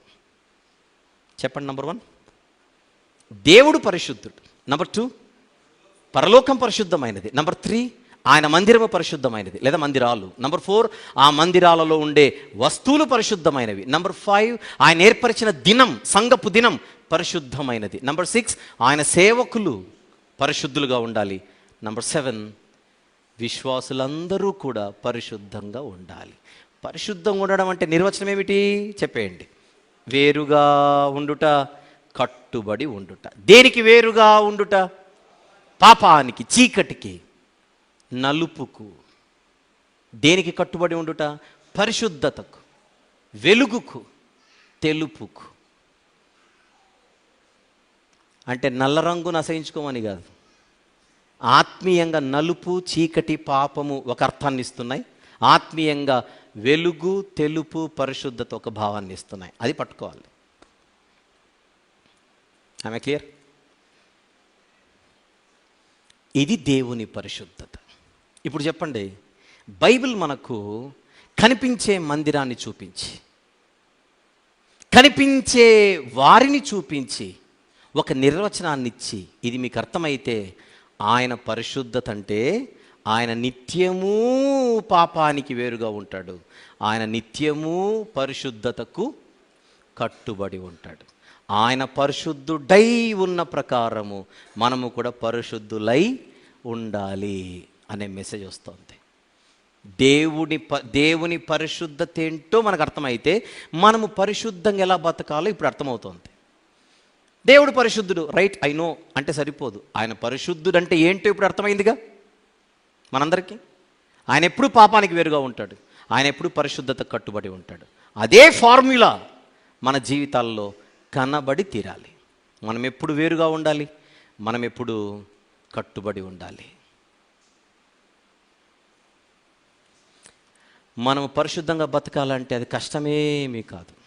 అపోస్తల బోధ యందును, సహవాసమందును, రొట్టె విరుష్ట యందును, ప్రార్థన యందును ఎడతెగకుంటే, వాక్యముతో సహవాసం చేస్తే, ప్రార్థనలో దేవునితో సహవాసం చేస్తే, ఆత్మీయ జీవితానికి ఎక్కువ ప్రాధాన్యతనిచ్చి మనము ముందుకెళితే పరిశుద్ధంగా బతకడం పెద్ద కష్టమేమీ కాదు. ఒకవేళ ఎక్కడైనా మనం బలహీనులమైతే, మరి దేవుని మీద ఆధారపడితే ఆ బలహీనతలను జయించడానికి ఆయనే మనకు శక్తిని ప్రసాదిస్తాడు. అదే మొదటి వర్తమానం, ఈరోజు ఆరాధన వర్తమానం. శోధనలో నుండి మనం బయటపడుటకు మనకు బలాన్ని, శక్తినిచ్చే సమర్థుడే మన దేవుడు. భయం ఏమిటి? అందుచేత ఆయన పరిశుద్ధతను అర్థం చేసుకొని మనం పరిశుద్ధులుగా బ్రతుకుటకు మరింత బలమైన తీర్మానం తీసుకొని అడుగులు ముందుకేద్దాం. ఇది మనందరికీ వర్తించే సంపూర్ణ సందేశం అందామా, లేకపోతే సంపూర్ణ సూచనలు అందామా పరిశుద్ధతకు సంబంధించి. దీన్ని ఏ రీతిగా తీసుకున్నా మనం మాత్రం వీటిని హెచ్చరికలుగాను, ఔషధ మూలికలుగాను తీసుకొని సద్వినియోగపరచుకుందాం. అట్టి వివేకము, అట్టి ఆలోచన, అట్టి జ్ఞానం దేవుడు మనందరికీ గొప్పగా ప్రసాదించునుగాక. ఆమేన్. ప్రార్థన చేసుకుందాం. ప్రేమగల తండ్రి, జీవముగల నాయన, కృపగల దేవ, మీ పరిశుద్ధతను గురించి అనేక సంగతులు మేము ధ్యానిస్తూ వచ్చాం. ఈ మాటలన్నీ మా అందరి వినికిడిలో ప్రభువా మాకెంతో ప్రయోజనకరముగా మా జీవితాలలో పని చేయనట్లుగా సహాయము చేయమని యేసు ప్రభు వారి ఘనమైన నామములోని ప్రార్థన మనవులు మీకే సమర్పించి వేడుకొనుచున్నాము తండ్రి. Amen, amen, amen. అందరు లేచి నిలబడినట్లయితే